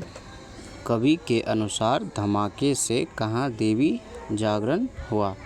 इस क्वेश्चन का जो आपका ऑप्शन है, ऑप्शन नंबर ए में मंदिरों में, ऑप्शन नंबर बी नदी किनारे, और ऑप्शन नंबर सी बाज़ार में, और ऑप्शन नंबर डी में गरीबी बस्तियों में, ठीक है।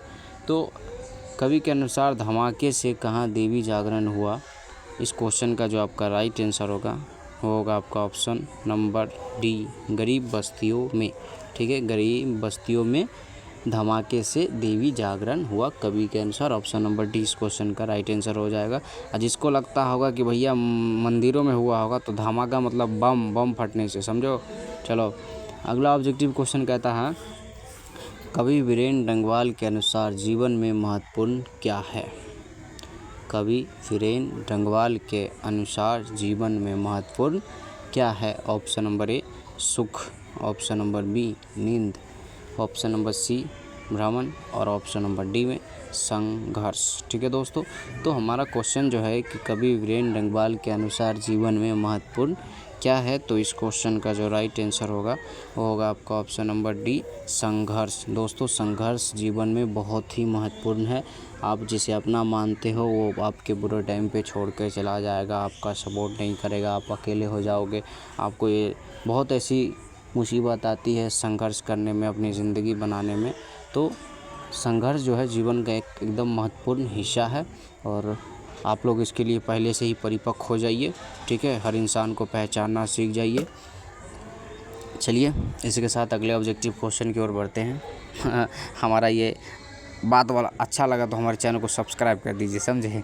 कहे कि मेरा घुमा फिरा के एक ही बात रहता, हम मेहनत क्यों करते हैं, आप लोग के लिए, आपको लोग का सपोर्ट हो जाए और वो आप लोग थोड़ा हमें भी सपोर्ट कर दें हमारे चैनल के लिए, ताकि यूट्यूब पेमेंट देगा।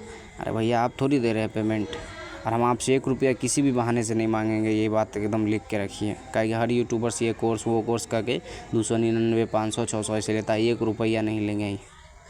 इसी के साथ अगला क्वेश्चन कहता है वीरेंद्र डंगवाल किस काव्य संग्रह पर साहित्य अकादमी पुरस्कार मिला। वीरेंद्र डंगवाल को किस काव्य संग्रह पर साहित्य अकादमी पुरस्कार मिला।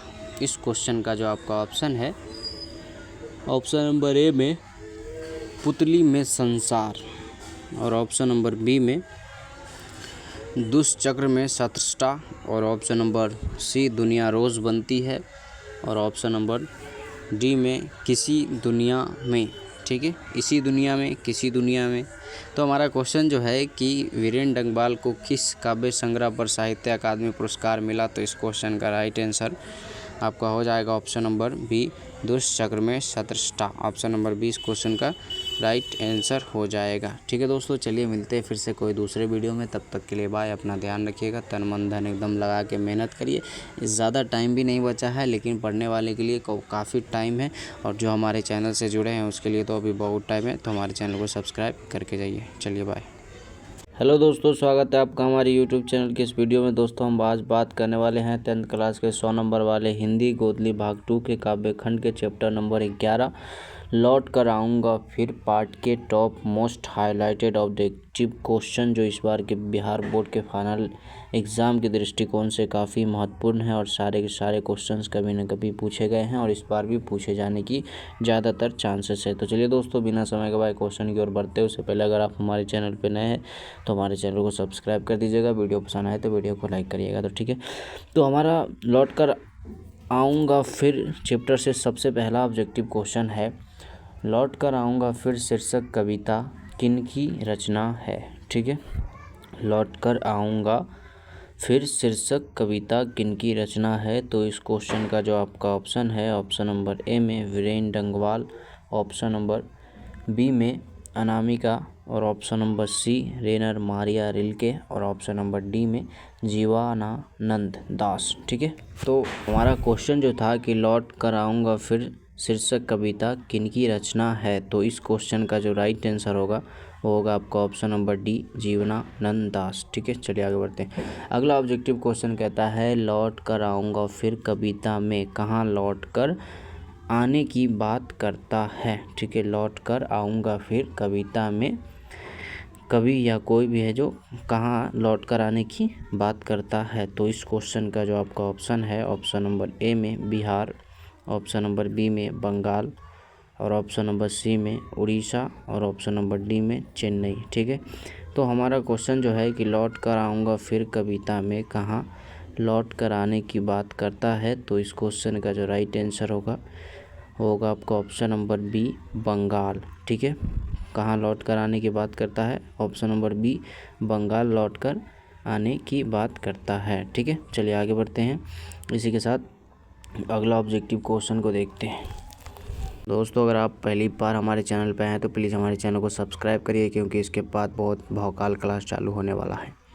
तो हमारा अगला क्वेश्चन कहता है, कवि जीवनानंद दास का जन्म कब हुआ? कवि जीवनानंद दास का जन्म कब हुआ? इस क्वेश्चन का जो आपका ऑप्शन है, ऑप्शन नंबर ए में 1869 ईस्वी में, ऑप्शन नंबर बी में 1894 ईस्वी में, और ऑप्शन नंबर सी में 1899 ईस्वी में, और ऑप्शन नंबर डी में 1907 ईस्वी में। ठीक है, तो हमारा क्वेश्चन जो है कि कवि जीवनानंद दास का जन्म कब हुआ, तो इस क्वेश्चन का जो राइट आंसर होगा वो होगा आपका ऑप्शन नंबर सी 1899 ईस्वी में। ठीक है, कवि जीवनानंद दास का जन्म 1899 ईस्वी में हुआ। ऑप्शन नंबर सी जो है इस क्वेश्चन का राइट आंसर हो जाएगा। ठीक है, चलिए आगे बढ़ते हैं और अगला ऑब्जेक्टिव क्वेश्चन को देखते हैं। तो इसी के साथ हमारा अगला ऑब्जेक्टिव क्वेश्चन कहता है, गद जहाँ होगी ही बड़ी घास की किस कवि की पंक्ति है? गद जहाँ होगी ही बड़ी घास की किस कवि की पंक्ति है?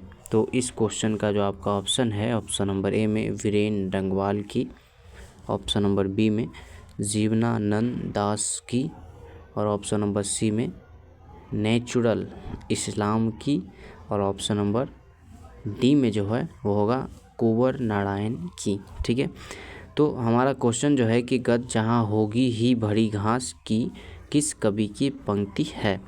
तो इस क्वेश्चन का जो राइट आंसर होगा वो होगा आपका ऑप्शन नंबर बी जीवनानंद दास की। ठीक है, गद जहाँ होगी ही भरी घास की जीवनानंद दास की पंक्ति है। ठीक है, ऑप्शन नंबर बी इस क्वेश्चन का राइट आंसर हो जाएगा। चलिए दोस्तों मिलते हैं फिर से इसी के साथ। यह चैप्टर में 4 भी ऑब्जेक्टिव क्वेश्चंस थे जो पिछले बार पूछा गया है। ठीक है, मिलते हैं फिर से कोई दूसरे वीडियो में।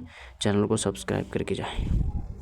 हेलो दोस्तों, स्वागत है आपका हमारे यूट्यूब चैनल के इस वीडियो में। दोस्तों आज हम बात करेंगे 10th क्लास के 100 नंबर वाले हिंदी गोदली भाग 2 के काव्य खंड के चैप्टर नंबर 8 एक वृक्ष की हत्या के most highlighted PBI objective questions, जो कभी न कभी बिहार बोर्ड के फाइनल एग्ज़ाम में पूछे गए हैं और इस बार भी पूछे जाने की ज़्यादातर चांस है। तो चलिए दोस्तों बिना समय गवाए क्वेश्चन की ओर बढ़ते हैं। उससे पहले अगर आप हमारे चैनल पे नए हैं तो हमारे चैनल को सब्सक्राइब कर दीजिए, और हमारा वीडियो पसंद आया हो तो हमारे वीडियो को लाइक करिए। यह बात हम इस वीडियो में दोबारा नहीं कहेंगे, क्योंकि आप खुद जानते हैं कि वीडियोस बनाने में कितनी मेहनत लगती होगी, क्वेश्चंस टाइप करने में कितना मेहनत लगता होगा, और हमारा इस सारा मेहनत का फल आपका एक लाइक और सब्सक्राइब है। तो प्लीज़ हमारे मेहनत का फल हमें दें।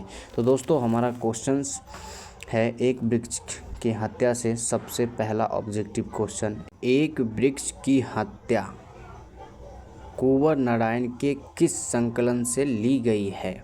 ठीक है, एक वृक्ष की हत्या कुंवर नारायण के किस संकलन से ली गई है? क्वेश्चंस लिखने में मिस्टेक किया है, हमने बताया ना, क्वेश्चन टाइप करने वाला भी इंटरेस्ट नहीं ले रहा। चलिए मैनेज करिए, पहली मिस्टेक है।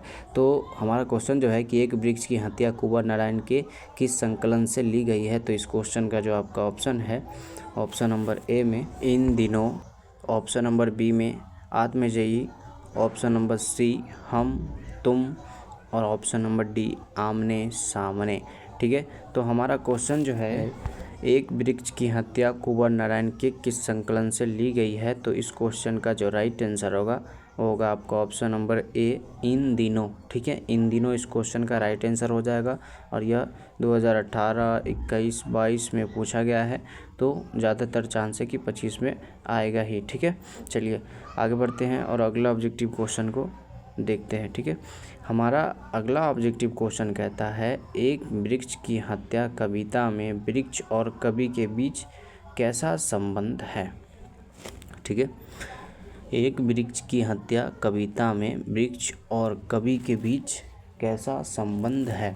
इस क्वेश्चन का जो आपका ऑप्शन है, ऑप्शन नंबर ए में शत्रुता, ऑप्शन नंबर बी मित्रता, ऑप्शन नंबर सी भक्ति, और ऑप्शन नंबर डी में ईर्ष्या। ठीक है, तो हमारा क्वेश्चन जो है कि एक वृक्ष की हत्या कविता में वृक्ष और कवि के बीच कैसा संबंध है? तो इस क्वेश्चन का जो राइट आंसर होगा वो होगा आपको ऑप्शन नंबर बी, मित्रता की। ठीक है, ऑप्शन नंबर बी मित्रता जो है इस क्वेश्चन का राइट आंसर हो जाएगा। ठीक है, वृक्ष और कवि के बीच दोस्ती थे।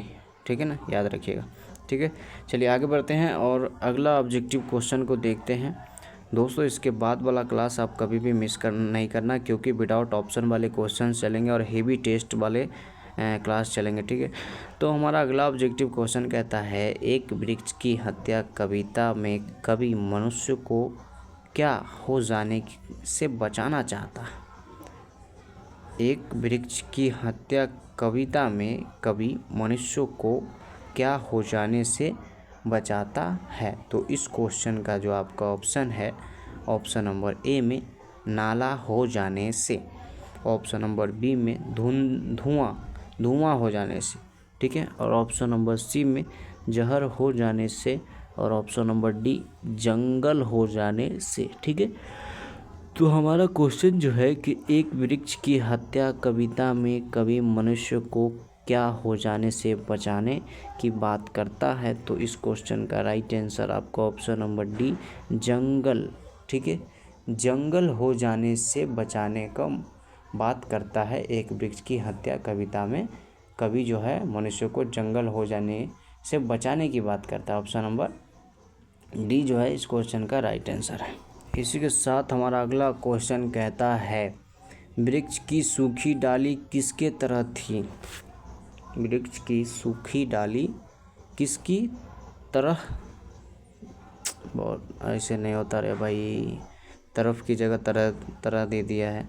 और चलो, एक वृक्ष की सूखी डाली किसके तरह थी? ठीक है, तो इस क्वेश्चन का जो आपका ऑप्शन है, ऑप्शन नंबर ए में बूढ़े आदमी की तरह, ऑप्शन नंबर बी कमज़ोर और बीमार आदमी की तरह, और ऑप्शन नंबर सी में होगा चौकीदार की तरह, और ऑप्शन नंबर डी में राइफल की तरह। ठीक है, तो वृक्ष की सूखी डाली किसकी तरह थी? तो इस क्वेश्चन का जो राइट आंसर होगा आपका ऑप्शन नंबर डी राइफल की तरह। ठीक है, वृक्ष की सूखी डाली जो थी राइफल की तरह थी। ऑप्शन नंबर डी इस क्वेश्चन का राइट आंसर हो जाएगा।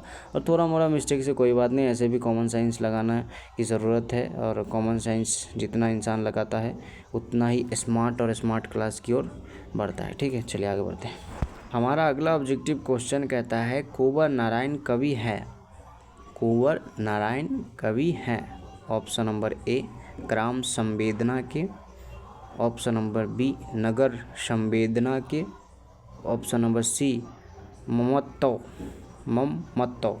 संवेदना के, और ऑप्शन नंबर सी पृत्व संवेदना के।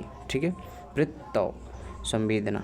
ठीक है ना, तो हमारा क्वेश्चन जो है कि कुंवर नारायण कवि हैं, तो इस क्वेश्चन का जो राइट आंसर होगा वो होगा आपका ऑप्शन नंबर सी ममत्व संवेदना।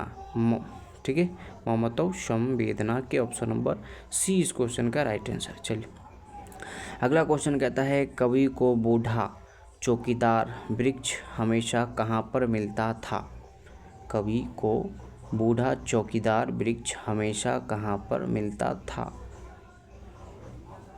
ऑप्शन नंबर ए घर के अंदर, ऑप्शन नंबर बी चौक पर, ऑप्शन नंबर सी घर के दरवाजे पर, और ऑप्शन नंबर डी आंगन में। ठीक है, तो हमारा क्वेश्चन जो है कि कवि को बूढ़ा चौकीदार वृक्ष हमेशा कहाँ पर मिलता था? तो इस क्वेश्चन का जो राइट आंसर होगा वो होगा आपका ऑप्शन नंबर सी घर के दरवाजे पर। ठीक है, ऑप्शन नंबर सी इस क्वेश्चन का राइट आंसर हो जाएगा। अगला क्वेश्चन कहता है, कविता में पेड़ की डाल की तुलना किससे की गई है? तो इस क्वेश्चन का जो आपका ऑप्शन है, ऑप्शन नंबर ए में डंडा से, ऑप्शन नंबर बी राइफल से, और ऑप्शन नंबर सी तीर से, और ऑप्शन नंबर डी भाला से। ठीक है, तो हमारा क्वेश्चन जो है कि कविता में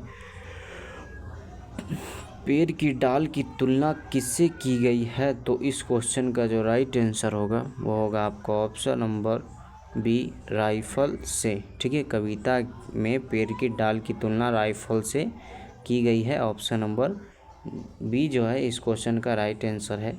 और चलिए आगे बढ़ते हैं और अगला ऑब्जेक्टिव क्वेश्चन को हम बताते हैं। इसके बाद वाला जो चैप्टर चलेगा ना, ये 3-4 चैप्टर और है काव्य खंड में, उसका बाद जो हम बताएंगे ना वो ज़्यादा मोस्ट VVI चैप्टर है, जिसमें समझिए अगर 34 ऑब्जेक्टिव क्वेश्चन है तो ज़्यादातर 20 ऑब्जेक्टिव क्वेश्चन कभी न कभी पूछा ही गया है, तो उसे मिस ना करें आप लोग, ठीक है। हमारा अगला क्वेश्चन कहता है, दूर से ही ललकारता कौन मैं जवाब देता दोस्त, पंक्ति किस पाठ से है, ठीक है। दूर से ही ललकारता कौन मैं जवाब देता दोस्त, पंक्ति किस पाठ से है। इस क्वेश्चन का जो आपका ऑप्शन है, ऑप्शन नंबर ए में एक वृक्ष की हत्या, ऑप्शन नंबर बी स्वदेशी, ऑप्शन नंबर सी भारत माता और ऑप्शन नंबर डी हमारी नींद, ठीक है दोस्तों। तो हमारा क्वेश्चन जो है कि दूर से ही ललकारता कौन मैं जवाब देता दोस्त, यह पंक्ति किस पाठ से है। तो इस क्वेश्चन का जो राइट आंसर होगा वो होगा आपका ऑप्शन नंबर ए एक वृक्ष की हत्या, ठीक है। एक वृक्ष की हत्या पाठ से यह पंक्ति है, दूर से ही ललकारता कौन मैं जवाब देता दोस्त, ठीक है। ऑप्शन नंबर ए जो है इस क्वेश्चन का राइट आंसर होगा। चलिए आगे बढ़ते हैं। हमारा अगला ऑब्जेक्टिव क्वेश्चन और इस वीडियो का लास्ट ऑब्जेक्टिव क्वेश्चन है, चक्रव्यूह किनकी रचना है, ठीक है। चक्रव्यूह किनकी रचना है। इस क्वेश्चन का जो आपका ऑप्शन है, ऑप्शन नंबर ए में अनामिका की, ऑप्शन नंबर बी में वीरेन डंगवाल की, ऑप्शन नंबर सी में सुमित्रानंद पंत की और ऑप्शन नंबर डी में कुंवर नारायण की, ठीक है। तो हमारा क्वेश्चन जो है कि चक्रव्यूह किनकी रचना है, तो इस क्वेश्चन का जो राइट आंसर होगा वो होगा आपका ऑप्शन नंबर डी कुंवर नारायण की, ठीक है। चक्रव्यूह किनकी रचना है, कुंवर नारायण की, ऑप्शन नंबर डी इस क्वेश्चन का राइट आंसर हो जाएगा, ठीक है। चलिए दोस्तों, मिलते हैं फिर से कोई दूसरे वीडियो में, तब तक के लिए बाय। अपना ध्यान रखिएगा, तन मन धन एकदम पूरा जान जी लगा के पढ़िए, क्योंकि 10th क्लास में ही आपके रिजल्ट पे सब लोग का ध्यान रहता है, ठीक है। चलिए बाय, सब्सक्राइब करके जाएँ। हेलो दोस्तों, स्वागत है आपका हमारे YouTube चैनल के इस वीडियो में। दोस्तों आज हम बात करेंगे 10th क्लास के 100 नंबर वाले हिंदी गोदली भाग 2 के काव्य खंड का चैप्टर नंबर 12 मेरे बिना तुम प्रभु। तो मेरे बिना तुम प्रभु के कुछ हाईलाइटेड ऑब्जेक्टिव क्वेश्चंस के चर्चा करेंगे हम, जो कभी न कभी पूछा गया है और इस बार के बिहार बोर्ड के फाइनल एग्ज़ाम में आने की ज़्यादातर चांसेस हैं, ठीक है दोस्तों। तो चलिए दोस्तों, बिना समय गवाए क्वेश्चन की ओर बढ़ते हैं। उससे पहले अगर आप हमारे चैनल पे नए हैं तो हमारे चैनल को सब्सक्राइब करके हमारा वीडियो पसंद आए तो लाइक करिए, ठीक है। चलिए, हमारा क्वेश्चन है, मेरे बिना तुम प्रभु के कवि हैं। मेरे बिना तुम प्रभु के कवि हैं। इस क्वेश्चन का जो ऑप्शन है, ऑप्शन नंबर ए में Rainer Maria Rilke, option number B Jibanananda Das और option number C Viren Dangwal और ऑप्शन नंबर डी में कुंवर नारायण, ठीक है दोस्तों। तो हमारा क्वेश्चन जो है कि मेरे बिना तुम प्रभु के कवि हैं, तो इस क्वेश्चन का जो राइट आंसर होगा वो होगा आपका option number A Rainer Maria Rilke, ठीक है। मेरे बिना तुम प्रभु के कवि रेनर मारिया रिल्के हैं, ऑप्शन नंबर ए इस क्वेश्चन का राइट आंसर हो जाएगा। दोस्तों ने इसके सारे पीछे के हाईलाइटेड चैप्टर के हाईलाइटेड ऑब्जेक्टिव क्वेश्चन बता दिए हैं, आपने नहीं देखे हैं तो जाकर हमारे चैनल पे देख सकते हैं। और अभी तक आपने जितना भी मिस किया है, लेकिन अब से मिस ना करें, क्योंकि अब सिर्फ हाई क्लास के high objective high level question ही बताए जाएंगे और वो विदाउट ऑप्शन का होगा, ठीक है दोस्तों। चलिए आगे बढ़ते हैं और अगला ऑब्जेक्टिव क्वेश्चन को देखते हैं। दोस्तों हमारा अगला ऑब्जेक्टिव क्वेश्चन कहता है, मेरे बिना तुम प्रभु कविता का रूपांतर किसने किया। मेरे बिना तुम प्रभु कविता का रूपांतर किसने किया। इस क्वेश्चन का जो आपका ऑप्शन होगा, ऑप्शन नंबर ए में धर्मवीर भारती और ऑप्शन नंबर बी में प्रेमचंद और option number C doctor Sampurnanand और ऑप्शन नंबर डी में रघुवीर सहाय, ठीक है दोस्तों। यह क्वेश्चन काफ़ी VVI है, 18, 20, 22 मतलब 2 साल के गैप में पूछा गया है। अगर 2024 में ये क्वेश्चंस अगर नहीं आए होंगे तो 25 में आने की ज़्यादातर चांसेस हैं, ठीक है। हमारा क्वेश्चन है मेरे बिना तुम प्रभु कविता का रूपांतर किसने किया। तो इस क्वेश्चन का जो राइट आंसर होगा वो होगा आपका option number A Dharamvir Bharati. ठीक है, मेरे बिना तुम प्रभु का रूपांतर धर्मवीर भारती ने किया। ऑप्शन नंबर ए इस क्वेश्चन का राइट आंसर हो जाएगा। चलिए आगे बढ़ते हैं। अगला ऑब्जेक्टिव क्वेश्चन कहता है रेनर मारिया रिल्के का जन्म कहाँ हुआ। रेनर मारिया रिल्के का जन्म कहाँ हुआ। इस क्वेश्चन का जो आपका ऑप्शन है ऑप्शन नंबर ए में Germany Australia, option number B France, option number C Japan और ऑप्शन नंबर डी ग्रीक। तो हमारा क्वेश्चन जो है कि रेनर मारिया रिल्के का जन्म कहाँ हुआ था। तो इस क्वेश्चन का जो राइट आंसर होगा वो होगा आपका option number A Germany Australia में। ठीक है, रेनर मारिया रिल्के का जन्म जर्मनी ऑस्ट्रेलिया में हुआ था। ऑप्शन नंबर ए इस क्वेश्चन का राइट आंसर होगा। दोस्तों, अभी तक आप लोगों ने हमारे चैनल को सब्सक्राइब नहीं किए तो प्लीज़ हमारे चैनल को सब्सक्राइब करके हमारा सपोर्ट करें ताकि मैं बेहतर से बेहतर एजुकेशन के वीडियो लेकर आ सके, अच्छे से आप लोगों को सारे क्वेश्चन का आंसर करा सके। ठीक है दोस्तों, तो हमारा अगला क्वेश्चन कहता है रेनर मारिया रिल्के की काव्य शैली है। रेनर मारिया रिल्के की काव्य शैली है। ठीक है, तो हमारा क्वेश्चन जो था कि रेनर मारिया रिल्के की काव्य शैली है, तो इस क्वेश्चन का जो आपका ऑप्शन होगा ऑप्शन नंबर ए में गीतात्मक, ऑप्शन नंबर बी में भावात्मक और ऑप्शन नंबर सी में प्रतीकात्मक और ऑप्शन नंबर डी में रहस्यात्मक। तो दोस्तों, हमारा क्वेश्चन जो है कि रेनर मारिया रिल्के की काव्य शैली है, तो इस क्वेश्चन का जो राइट आंसर होगा वो होगा आपका ऑप्शन नंबर ए गीतात्मक। ठीक है, रेनर मारिया रिल्के की काव्य शैली गीतात्मक है। ठीक है, गीतात्मक काव्य शैली ऑप्शन नंबर ए जो है इस क्वेश्चन का राइट आंसर हो जाएगा। ठीक है दोस्तों, एग्ज़ाम के जैसे 1 महीने बचेंगे, हम काफ़ी और मोस्ट हाईलाइटेड ऑब्जेक्टिव क्वेश्चन आप लोगों को प्रोवाइड करेंगे। जो ज़्यादा एक चैप्टर से 2 क्वेश्चन पूछे जाते हैं, 2 से 3 मिनिमम, तो हम 6 क्वेश्चन आपको देंगे जिसमें से 3 आना 100% गारंटी रहेगा कि 3 आएगा। ठीक है, चलिए अगला ऑब्जेक्टिव क्वेश्चन हमारा कहता है रेनर मारिया रिल्के किस भाषा के कवि हैं। रेनर मारिया रिल्के किस भाषा के कवि हैं। इस क्वेश्चन का जो आपका ऑप्शन है ऑप्शन नंबर ए में जर्मन, ऑप्शन नंबर बी में French, option number C Spanish और ऑप्शन नंबर डी में ग्रीक है। ठीक है, तो हमारा क्वेश्चन जो है कि रेनर मारिया रिल्के किस भाषा के कवि है। इस क्वेश्चन का जो राइट आंसर होगा वो होगा आपका ऑप्शन नंबर ए जर्मन। ठीक है, रेनर मारिया रिल्के जर्मन भाषा के कवि हैं। ऑप्शन नंबर ए जो है इस क्वेश्चन का राइट आंसर हो जाएगा। दोस्तों, हम आप लोग को बता दें कि पढ़ने की बेस्ट टाइमिंग जो होता है वो होता है रात में ज़्यादा ना पढ़े 8 से 10:30 तक और सुबह 4 से 6:30 तक बहुत अच्छा सेल्फ स्टडी करने का टाइमिंग है। ठीक है, अभी ज़्यादा जी जान देने की कोई ज़रूरत नहीं है, टाइम काफ़ी है। इसी के साथ हमारा अगला ऑब्जेक्टिव क्वेश्चन कहता है कवि रेनर मारिया रिल्के किनके चरणों में छाले पड़ जाने की बात करते हैं। ठीक है, कवि रेनर मारिया रिल्के किनके चरणों में छाले पड़ जाने की बात करते हैं। इस क्वेश्चन का जो आपका ऑप्शन है ऑप्शन नंबर ए में हो जाएगा मानव के, ऑप्शन नंबर बी पशु के, ऑप्शन नंबर सी में प्रभु के और ऑप्शन नंबर डी में होगा नारी के। ठीक है, तो हमारा क्वेश्चन जो है कि कवि रेनर मारिया रिल्के किनके चरणों में छाले पड़ जाने की बात करते हैं। तो इस क्वेश्चन का राइट आंसर जो होगा वो होगा आपका ऑप्शन नंबर सी प्रभु के। ठीक है, प्रभु के पैरों में छाले पड़ जाने की बात कवि रेनर मारिया रिल्के कहते हैं। तो ऑप्शन नंबर सी इस क्वेश्चन का राइट आंसर हो जाएगा। चलिए आगे बढ़ते हैं और अगला ऑब्जेक्टिव क्वेश्चन को देखते हैं।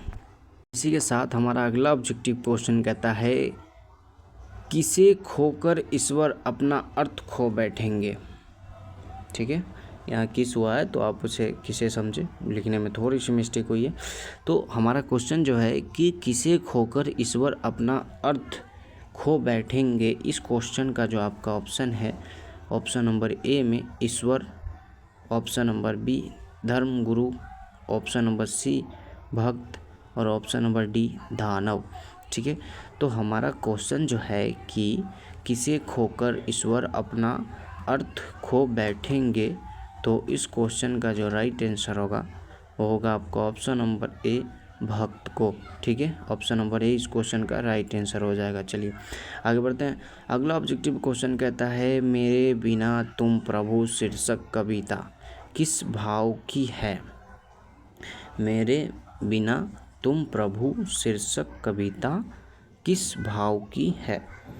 इस क्वेश्चन का जो आपका ऑप्शन होगा, ऑप्शन नंबर ए में रौद्र, ऑप्शन नंबर बी में भक्ति, और ऑप्शन नंबर सी में वीर, और ऑप्शन नंबर डी में श्रृंगार। ठीक है दोस्तों, तो हमारा क्वेश्चन जो है कि मेरे बिना तुम प्रभु शीर्षक कविता किस भाव की है, तो इस क्वेश्चन का जो राइट आंसर होगा वो होगा आपका ऑप्शन नंबर डी, श्रृंगार भाव की है। ठीक है, ऑप्शन नंबर डी जो है श्रृंगार इस क्वेश्चन का राइट आंसर हो जाएगा कि मेरे बिना तुम प्रभु शीर्षक कविता श्रृंगार भाव की है। ठीक है, ऑप्शन नंबर डी इस क्वेश्चन का राइट आंसर हो जाएगा। ठीक है, चलिए दोस्तों मिलते फिर से कोई दूसरे वीडियो में, तब तक के लिए भाई अपना ध्यान रखिएगा, एकदम मन धन जो लगाना लगा के मेहनत करिए, क्योंकि 10th क्लास के रिजल्ट पे ही आपके गांव वाले के, भाई के, पड़ोसी के जो आपसे जलता है, मतलब जो भी है सबका ध्यान रहता है कि फलाना का लड़का क्या कर लेगा, तू क्या कर लेगा। तो 10th क्लास में अच्छे मेहनत करके अच्छे नंबर लाइए और जाते जाते हमारे चैनल को सब्सक्राइब करिए।